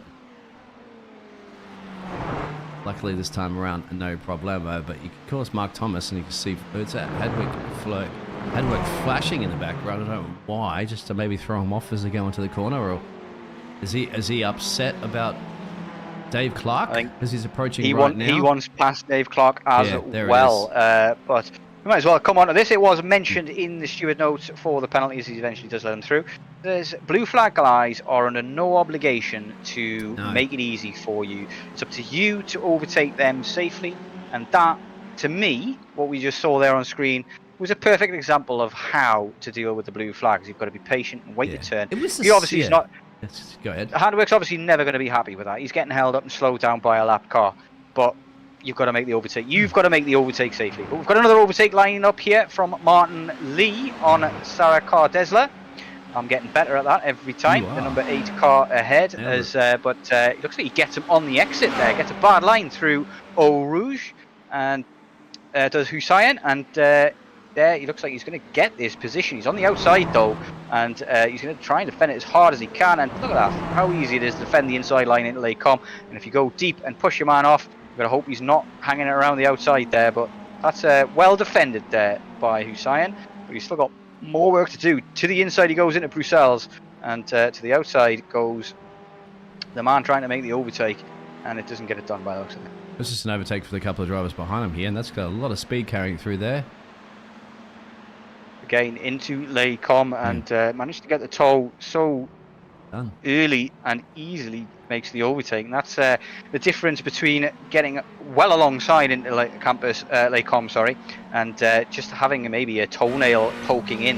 And yeah, difficult place to make the overtake around the outside there. If you defend that inside line into Les Com, it's hard to stick your nose in around the outside. You've got to really practice that line and practice that late braking. You can brake normally at the start of the curb, but if you're trying to go around the outside of somebody on the inside, you can definitely brake a lot later than that. But you've got to beware that you could run off the track.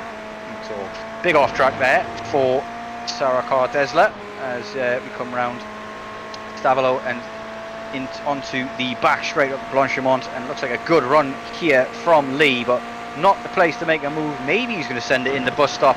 Let's wait and see what kind of move he's going to make. Looks like Hussein defending the middle of the track, making it as complicated as possible. Make the guy make a decision. Good defense in the end. Lee never got the overlap. Move was never on. Good defending. Great racing from these two.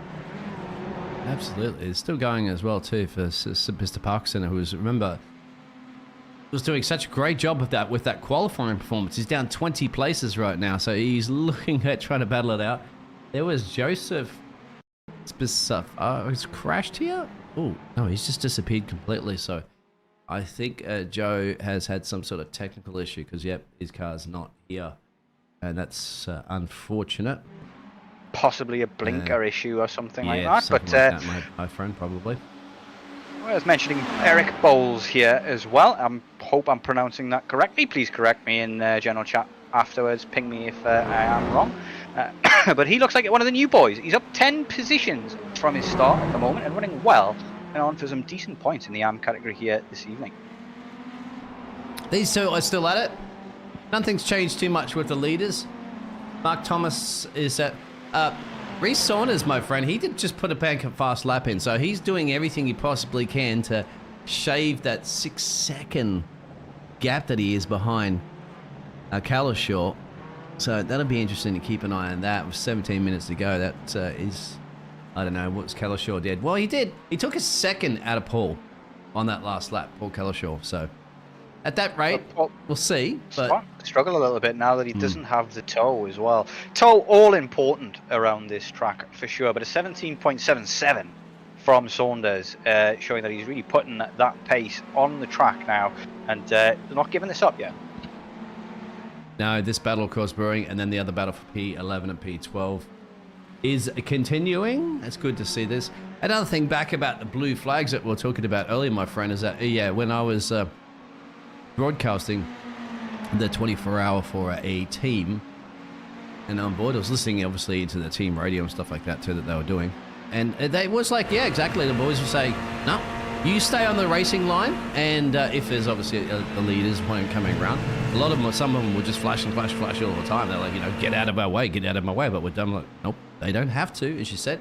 They were like, just stick. I heard the spotters are like, just stick to your racing line, and then be predictable. That was the key. They're like, be predictable. Don't do anything unpredictable, and then if the quicker driver wants to get around you, then they will. And they will, exactly. But the key is to be predictable, because if you start moving around and you go off racing line, little wiggle from Hunt Lee coming out of the corner, but you start going around different places, and then someone that car behind you is going to make an overtake, and you turn into the path of the car. That's the typical things that happen, isn't it? Those endurance races and things that. Yeah, definitely. I saw it all in my 24-hour race. I saw a car 22 lap down defending against me, blocking me twice on the same lap, and then I just decided that after that I'm just going to do his lap times for the next couple of laps. I'm coming in the pit anyway. It was too dangerous to overtake him. But you're right, predictability is the most important. I was telling my teammates the entire time in the 24 hours, just stick to your racing line, and when they go to the inside, give it a big lift, save the fuel. Yes, we need to save the fuel for that extra lap for our strategy anyway, and we can do that here, and these are the places to get it done. Look at that purple lighting in this 66 car as well, absolutely gorgeous with the livery on that one in the car in P22. That is James Bostock, the man, the myth, the legend who runs this league. It's purple inside of it on my screen, the purple light on the inside of it, which I've got no idea you could do in iRacing, but it looks like a number of guys have got nice little pink and purple steering wheels inside. Look at that, the neon day glow indigo inside of the car. Looks fantastic. It's amazing, because that's a color that kind of makes you sleepy. Because if you go, I've done a lot of long haul flights, of course, from Australia to the States and Europe and stuff. So I'm used to my 16-hour, 18-hour flights. And that's the kind of night lighting that they put on in the plane when they want everybody to have a snooze. I was fortunate enough in my time working for a large British airline to go have a look around the A380. Oh yeah, and the 747. Yeah, fantastic aeroplane, major feat of engineering. I have a bit of a background in aerospace engineering, and our university, or my university at the time, was actually researching lots of stuff for the A380. Working on the development for it with the aid of Airbus, who were over in Chester making the wings. We've got an uncle who works on the wings as well for that big A380. You also got to have a quick look at Concorde, but unfortunately they did not bring the steps out for us to go on board. I would have loved that. Oh yeah, but my word, Concorde looked the business on the tarmac in a hangar somewhere in Heathrow, but it was a brilliant day out. I was supposed to be going down there with one of my work colleagues, but unfortunately his house set on fire as we were sat in the airport ready to go, so he had to leave me, and I had to go do a tour of hangars in Heathrow as Martin goes off track there and disappears. I wonder if some of these disappearances are disqualification.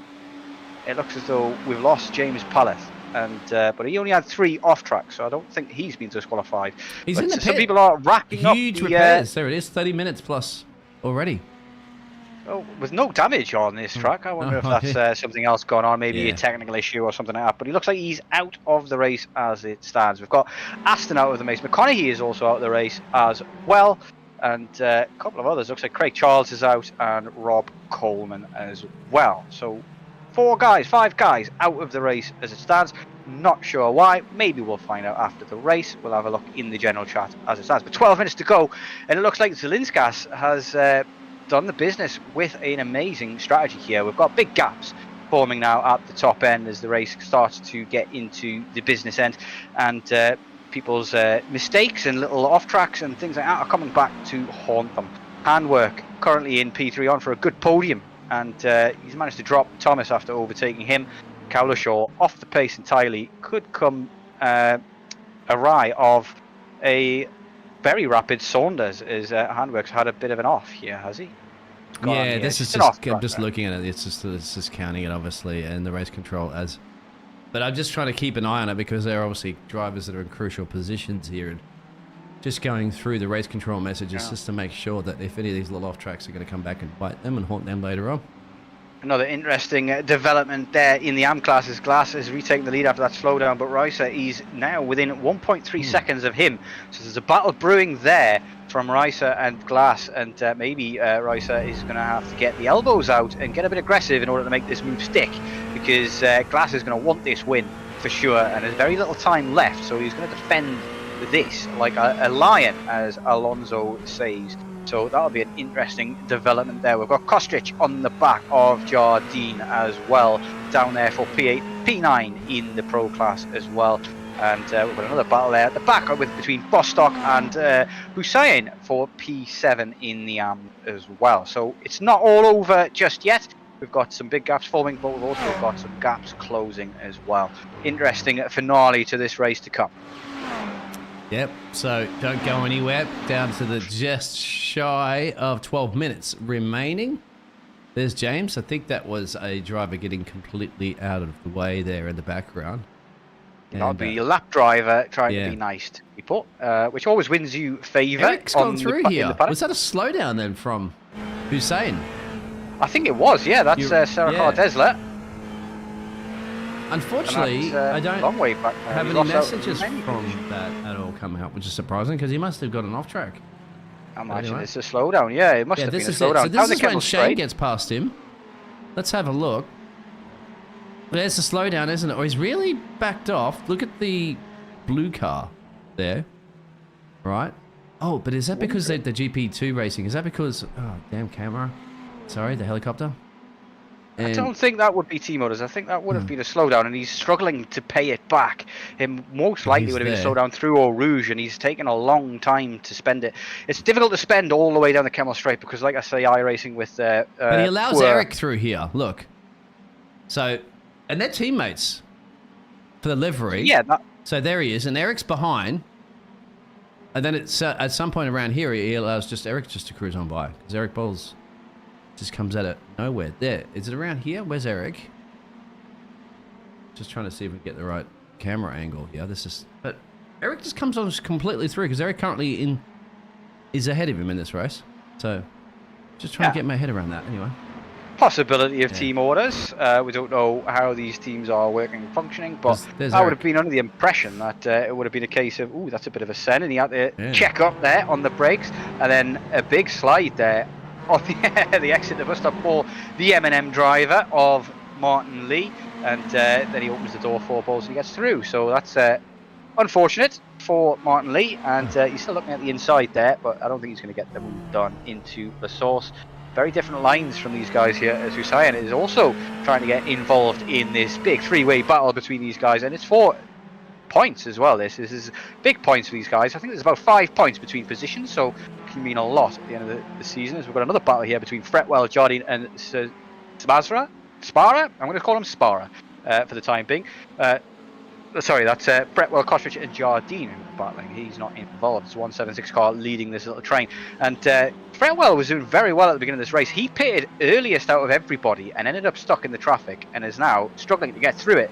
And it's not worked out in his favour, that strategy.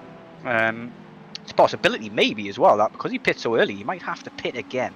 But should only be the one pit stop because you could get a full hours of racing out of a full tank in the Spa 24. And this is about half a tank for the Spa than compared to Spa 24. Pit lane obviously uses up more fuel because you're going so slowly and on full throttle for the majority of it. But maybe Fretwell has ruined his chances in this race with his strategy here. We've got only 8 minutes to go, and he's quite far down in the order compared to where he was. He was battling with the guys at the front, but he's going for the move now on that beautiful livery Ferrari. It's enough to give you a headache, or at least give your psychologist a lot of information about your personality if you say what you see. But it looks like a bit like a Rorschach test, do you think? But that's 2 drivers through there, and Kostrich losing out big time. Just loving the sounds of those Ferraris. Definitely one of the better sounding GT3s. BMW's probably the worst, which I was driving in the Spa 24. I tell you, 24 hours of that dump valve whine is enough to send a man insane. But to say, great job so far to Zelinskas. He's actually made that gap bigger. It's now 6.2 seconds. And it was 4.2 at the pit stop. So the guy not only got the strategy perfectly right, he also managed to run away with it as well. Down to 6 minutes, just a shy of 7 minutes to go. So not too much action is going to happen with the top 2. Thomas still hanging in there, just shy of half a second down the road there. As well as Reiser and Glass battling it out for P1 in their class. So see how they're going to pan out. We're seeing this other little action here. Saunders has got it down to 2.3, but just not enough time, isn't it? Even though he can put some great laps in. I think Paul Kalashaw did kind of come back and match a little bit. No, he's doing 2.19s, Paul is. But... and 2.18s there from Reece Saunders. So Reece Saunders still putting some quick laps in, but it's not enough time, really. Is there 6 minutes and change to go? He'd have to shave 6 seconds. Well, you never know. It's a lot. It's a lot, but it is possible still. And it's all about who makes the mistakes as well at this stage, late stage of the race. A mistake can cost big time. Thomas back on the rear view mirror of Handwork, Carl Handwork there in P3.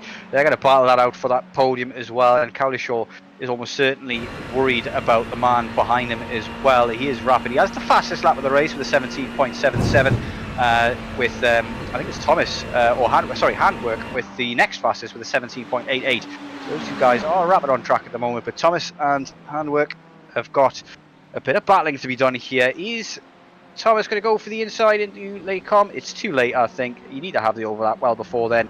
He's just going to bide his time for the moment. Thomas is now pushing because he realizes, well, hey, I want a podium. Podium's up for grabs here. And there's only one problem with that. It's called Handwork. So Handwork's going to make sure that Carl wants to keep it. They are running under the CRN Motorsports too, as well, both the drivers. So Carl's also in the CRN Motorsports. The liveries aren't identical, but as you can see, one's green and one's blue. So are they going to be... It's too early to have team orders at play, isn't it? I would say race on.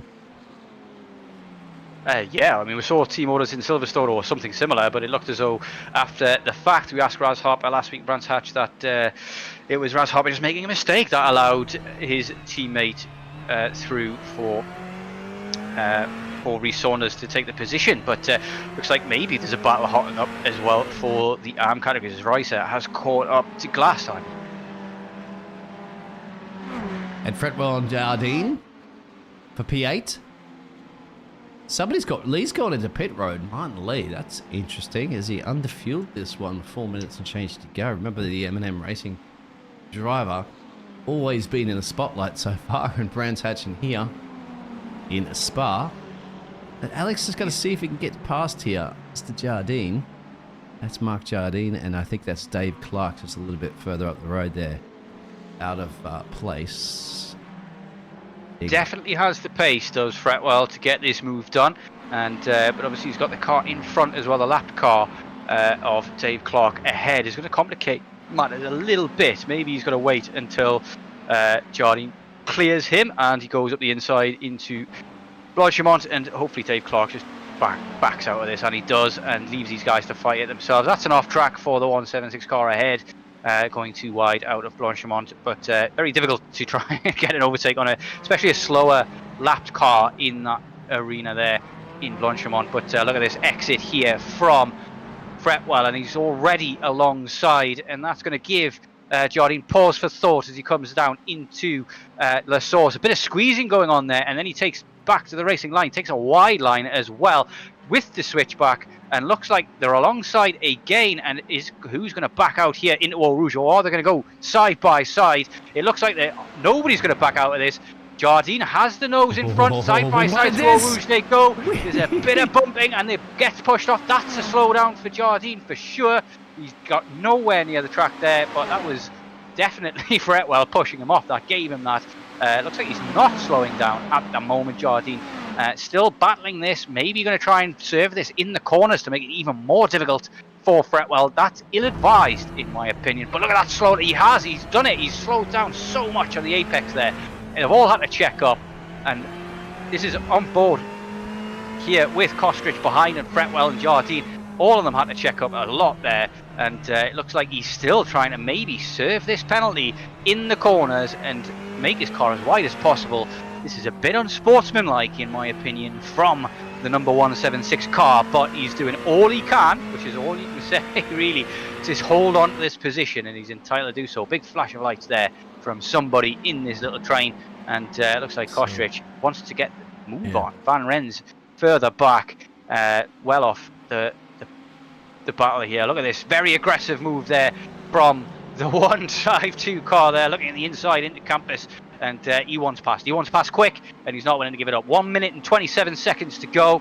I imagine the next time we cross the line is going to be a white flag for Zelinskas, who's ran away with this one. Look at this. This is earlier. We thought that Reece Saunders, there's a couple of second gap. He sliced it, so he got Paul eventually as well. You've got to say there's been a big mistake from Paul somewhere along the line that allowed him to close that gap, but Saunders up to P5. He's got to be happy with the return on investment after the first lap incident. He's managed to get himself way back into it, but you've got to feel as though that probably would have been fighting for the win had he not had that spin. Absolutely. Now, this is a good close battle that we're watching here for the remainder of the pro classes in this mixed field. Thomas's last chance, you'd have to say, to do anything about handwork. It's gonna have a quick look at him. Yeah, I think you're right, because I've seen an off-track moment there before from Paul, but it was only a second or so. Nothing unusual, the typical off-track. Yeah. That is enough, and I imagine Saunders was fairly aggressive with his move in the end, but we're going to see comeback here from Thomas on handwork as well. We've got numerous battles here, but the Fretwell Kostrich Jardine one is the one that seems to be the hottest at the moment. Is there defending the inside he is, and he goes to the outside, got the overlap, brakes later as well. He hangs it around the outside here. Is he going to be able to get the inside for the next corner? Yes, he is. That does mean though that he's now got the outside for this fast right-hander here, the Malmedy, and it's very difficult to hold it around the outside of that one as well. Again, the inside line into there. Dives to the outside into Bruxelles and is unable to get the move done. Look at this defensive masterclass from Jardine. He's holding on this position as best as he can. 0 to go. We are on white flag at the moment in this case. Next time he crosses the line, I believe it will be checkered flag for him. And he's currently coming through bus stop, I believe. So is this going to be the race win for Zelinskas? I believe it is. He's got no competition within 7 seconds of him. And down the pit straight, the new pit straight, he goes and into La Source, and this will be his first win of the season in Evolution Sim Racing, and it is well deserved. He has raced a fantastic race. He took the lead over Saunders in the very first moments of the race, and there he is crossing and gets the checkered flag, and it's 7.5 seconds lead over Harper in P2 as he now comes over the line to collect his podium, and Thomas, short order behind, gets the third place position. Handwork doesn't manage to battle him for it in the end, gets fourth place. Saunders in P5 with a great comeback drive in Cowdeyshaw in P6. Glass wins the AM class as well. A fantastic drive for him. One big off moment in that Sky Livering car on the exit of Campus. Got into the gravel, but managed to fight it back, and I think Royce made a mistake and then ends up 4 seconds off the pace here in the end. But what a race we've had here at Spa for the pros as the arms start to come across the line. There is Royce and Glass crossing the line with very little between them, so I think the 4.2 seconds belied how close they were on track. There's Sparra in P7, a very good return for his debut here at Evolution Sim Racing.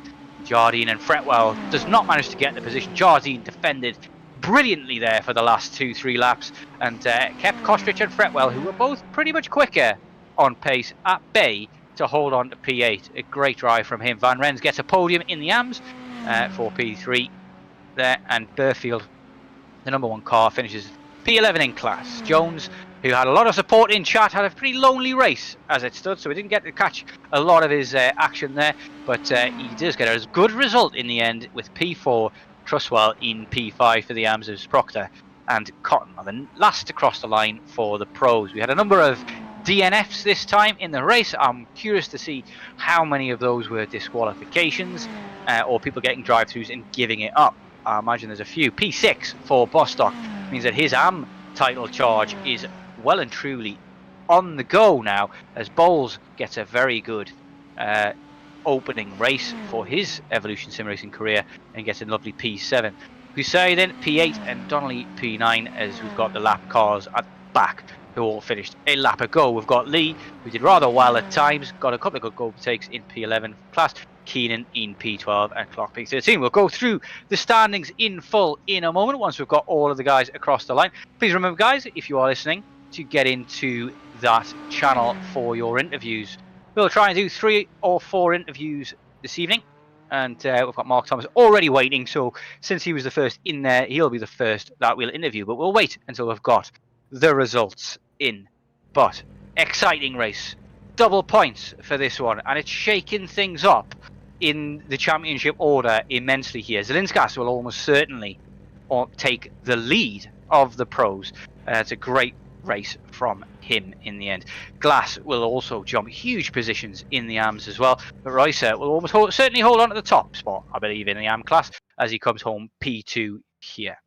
It's just starting again too, because it's just set up the top there for a second. Look, we have 24 hours to go. So drivers weren't aware. That was just a little warm-up session. We're going to have a full 24-hour race right now. So, of course, we get those drivers. We get those results. I think the results are coming up for you right now, my friend. Stephen? I hope we're not doing 24 hours because I'm already getting a bit dizzy through hunger. I am very hungry, but we'll crack on with this. We've got Arobas Zelinskas wins his first race here in Evolution Sim Racing with a fantastic drive here. We've got Raz Harper in P2, gains big in the championship as well.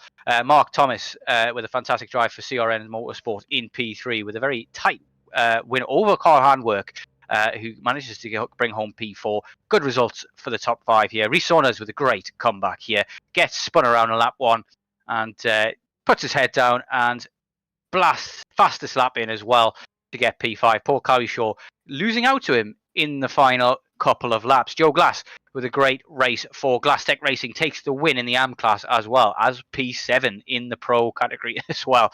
Great race from him. And Thiago Reiser for Guarana Racing in P8. We've got Joseph Sparra, great debut, P9 in overall and P7 in class. Mark Jardine with a defensive masterclass at the death, holds off Alex Fretwell and Scott Kostrich in P11 and 12. And Wesley Van Rens gets another podium for Guarana Racing, who are looking pretty in the constructors here for the AM class drivers. Glass Tech Racing also doing very well with Matthew Jones in P15 and P4 in category. Mark Proctor down in P16 for M&M Racing. As we move on to the remainders, we've got James Bostock doing very well. Robin Truswell doing very well for the AMS as well, followed by Shane Cotton in P18 and James Bostock, whose season has finally got underway after missing the first race and having a poor Silverstone. Eric Bowles with a great debut, P20 overall, but a great result for him in the AM category. Hussein P21 after a little bit of a untoward behaviour on track, maybe thinking about giving up places to his teammates or maybe got a slowdown. We'll have to find out after the fact. Stephen Donnelly P22 and Stefan Parkinson, another one to forget for him after he was riding high at the top of this and then ended up still dropping the order heavily. Martin Lee, P24, and Sean Clark in P25, followed by Chris Keenan, the first of the lap drivers, in P26, followed by Modestas, P27, Mark Robinson in P28, and Stuart Brierley, P29, and David Clark and Richard Blouty are the last a lap down. Then we've got Robin Aston, Philip McConaughey, James Pallett, and Rob Coleman there at the back, who all DNF'd and are more than 13 laps down. So there is your results for the 1 hour night race in Spa for the Evolution Sim Racing. We'll move on to some interviews. We promise we will do Mark Thomas to start with. So we'll bring him into the booth now. Mark Thomas, a P3 overall. A great race for you in the end. You've got to be very satisfied with that result. Yeah, I am actually. That was a really good result for me. I didn't think it was going to come down to that, but it was a good result. Very good result. And you had it was close run thing between you and your teammate Carl Handwerk behind. Only a couple of tenths in it at the death. Was there any worry that he was going to send it aggressively, or did you guys have voice comms on the go for as a teammates, or are you guys totally separate? We did have voice comms on the go for that one. I was struggling to catch Raz. And Carl said, I've got pace in the car, so can I have a go? So I let him take the move, and he went to chase down Raz, and then I think he got held up a little with a back marker, and he cooked his front tires, and then I was gaining back on him, and he said, well, if you want it back, you're gonna have to take it like a good teammate should. And then it was a bit of a late brake maneuver into the chicane for me. But I think he kind of knew that it was. I had the tyre for him, so yeah, it kind of worked out.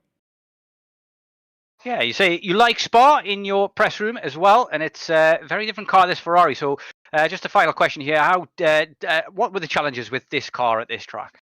The tyres going off. Weirdly, normally the Ferrari tends to take care of its tyres, but you're pushing so hard here around Spa, and there's so many high speed to low speed entries, or high speed straights into medium speed entries. You tend to boil the fronts off. It wants to push after a while, so you kind of have to. You can go hard for 5 laps and then back off just a fraction to let the fronts come back, and then you can go hard again. But yeah, I mean, I love the track. I mean, it's iconic. It's Spa. I mean, of course, it's iconic. But and just doing the 24 hours of Spa last weekend, I was kind of it was fresh in my head, so I was hoping for a decent result. So since we haven't got many people coming into the interview channel, we'll carry on this one just a little bit longer.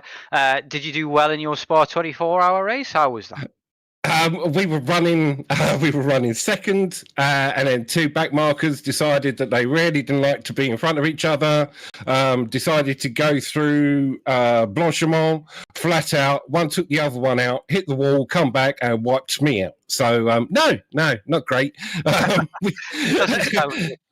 Yeah, well, I mean, it's Spa, and you're running second, and you got 3-4 hours to the end, and you just settle in your groove, but that's the challenge of endurance racing. You never know. You just never know when it's going to happen or what's going to happen. So you kind of have to be on guard. But yeah, at that time, I've got to admit, I was what's the easiest way to put it? Slightly agitated would be the master of understatement. Yeah, definitely. I can imagine. Especially so long into the race as well. But back to this race as well. You've had a great result here, and you did not too bad last time out, I believe, at Brands Hatch as well. Do you believe that, because this is the double points race as well, it's going to give you a big boost in the championship? Is that something that you're concerned about, or is it just race at a time? At the moment, race at a time. I think I'm quite blessed that my teammate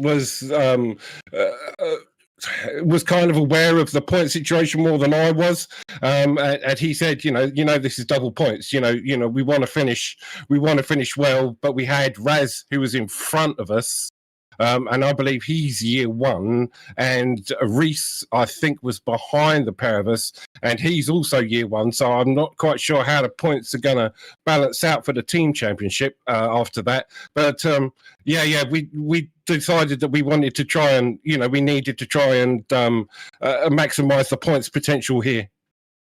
Yeah, definitely a good job of doing that with the P3 and the P4 in the end. So congratulations on, I believe that's your first podium this season, is it?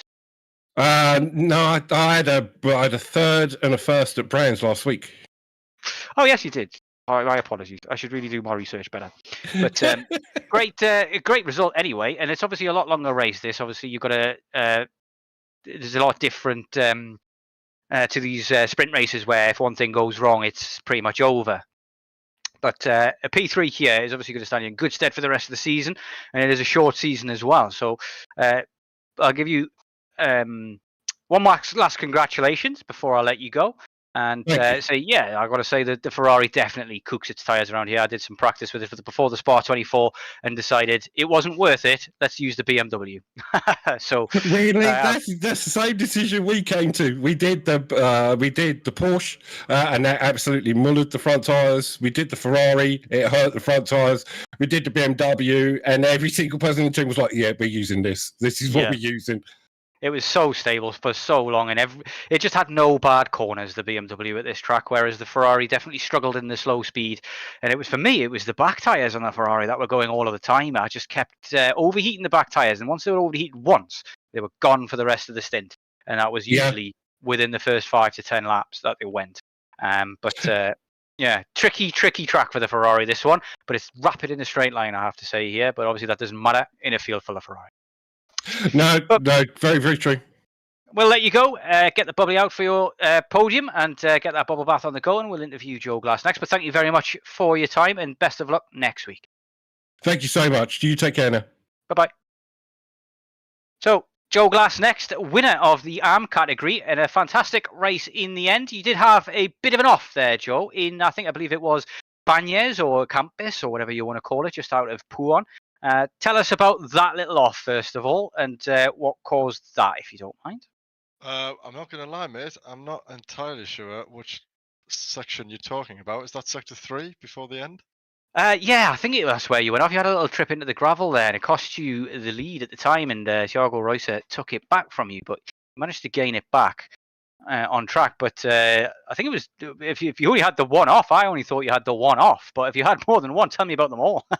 No, mate, I actually didn't. I had a very surprisingly clean race, actually. I mean, I qualified well enough, and then got a good start, and I just sort of sat in behind the pros that were ahead of me, didn't do an awful lot. And then when the pit stops came around, Thiago didn't change his tyres, but I did, so I was held for a few seconds longer. He got me in the pit lane, and then he got a slowdown, unfortunately, which put me back in the lead. But no, I managed to complete the race without any incidents, so I'm not sure. It might have been after the race, actually. I'd went off at turn 8 after the race, just messing on a little bit, but I might have been confusing you with somebody else. It's all right. Yeah, it's not a problem. It's hard to keep up with everything and commentate on the race at the same time. I'm sure it is, mate. I'm sure it is. But one thing that's definitely a fact is the P1. And what a great job. What a great drive doing that.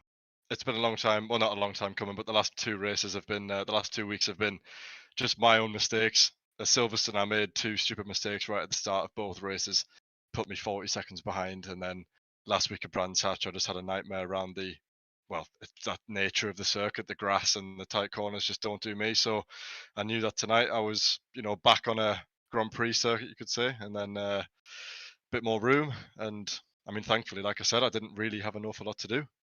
Those are the best races. I know. Driving in the night as well. I mean, I've never done that before. And it's just I'd never done it before last weekend in the Spa 24 either, but tell you what, the temps feel lovely in the night. If you can get over the darkness and spot your apexes, it's brilliant. But I've got to bring it up because people will ask, you two sound kind of similar. You're definitely a northern boy, are you? You sound like you're from the northeast. Well, I wouldn't say I'm a right out and out Geordie, but I lived in Durham when I was younger, and then I've lived in Newcastle for 10 years now, so honorary Geordie then. 10 years is long enough as far as I'm concerned. But Durham's not a Geordie. I definitely wouldn't consider you a Geordie. There's a bit of an argument over what constitutes a Geordie up here in the north, if anybody doesn't know. And I'm old school. You've got to be born within the bells of the cathedral in order to call yourself a Geordie, as far as I'm concerned. And on the right side of the river as well. That is perfect. But yeah. Great to hear a familiar accent anyway, so I'll definitely be rooting for you. No, in the future races, no bias here. I'll try my best not to curse you, but definitely cursed a couple of people so far in our commentary career here in Evolution. But that's a P1 for you there. Is that your best result so far this season? Absolutely is, mate. Absolutely is. I had, like I said, disaster in Silverstone. I finished P9 in both races last week. That was the shame. I knew I had the pace the last couple of weeks, but I've just made silly mistakes. So tonight was the night to get it right, and I did. And yeah, chuffed for that. Double points as well, so absolutely worth it. And my teammate down there as well, I think he finished P4, so that's a hell of a lot of points for the constructors there as well. Yeah, not a bad job, not a bad afternoon work all around. We'll let you go and enjoy the bubble bath, whatever you want to do to celebrate your win. For me, it's going to be a large takeaway. I think I am absolutely starving. But I'll let you go. Enjoy the rest of your evening. But thank you very much for your time. Yeah, thanks for the hosting that as well, guys. You're doing a great job, so we all appreciate that. Oh, we do get paid for it, don't worry. That's fine. Thank you very much, though, for the kind words. We'll let you go. Enjoy the rest of your evening, but have a good one, Joe. Bye-bye. Bye-bye. So we'll bring Biggles back in now after the interviews to wrap us up. It's been another fantastic race here at what Mark Thomas said is an iconic circuit. Absolutely loved the racing here. We had some great strategy calls, some incidents, and some good wheel-to-wheel racing in the end. Yeah, absolutely. Absolutely. It was a cracker. Spa always does produce, so good on those drivers. Difficult racing at night time for a full hour, of course, plus all that practice sessions that they did and the qualifying. So that's definitely been it. If you want to be a part of that fantastic league, of course, for Evolution Sim Racing, click on the Discord link that's down there. If you want to join the community or ask them how to drive a Ferrari faster around these tracks internationally around the world. So, and thank you everybody for tuning in. Enjoy the Spa race.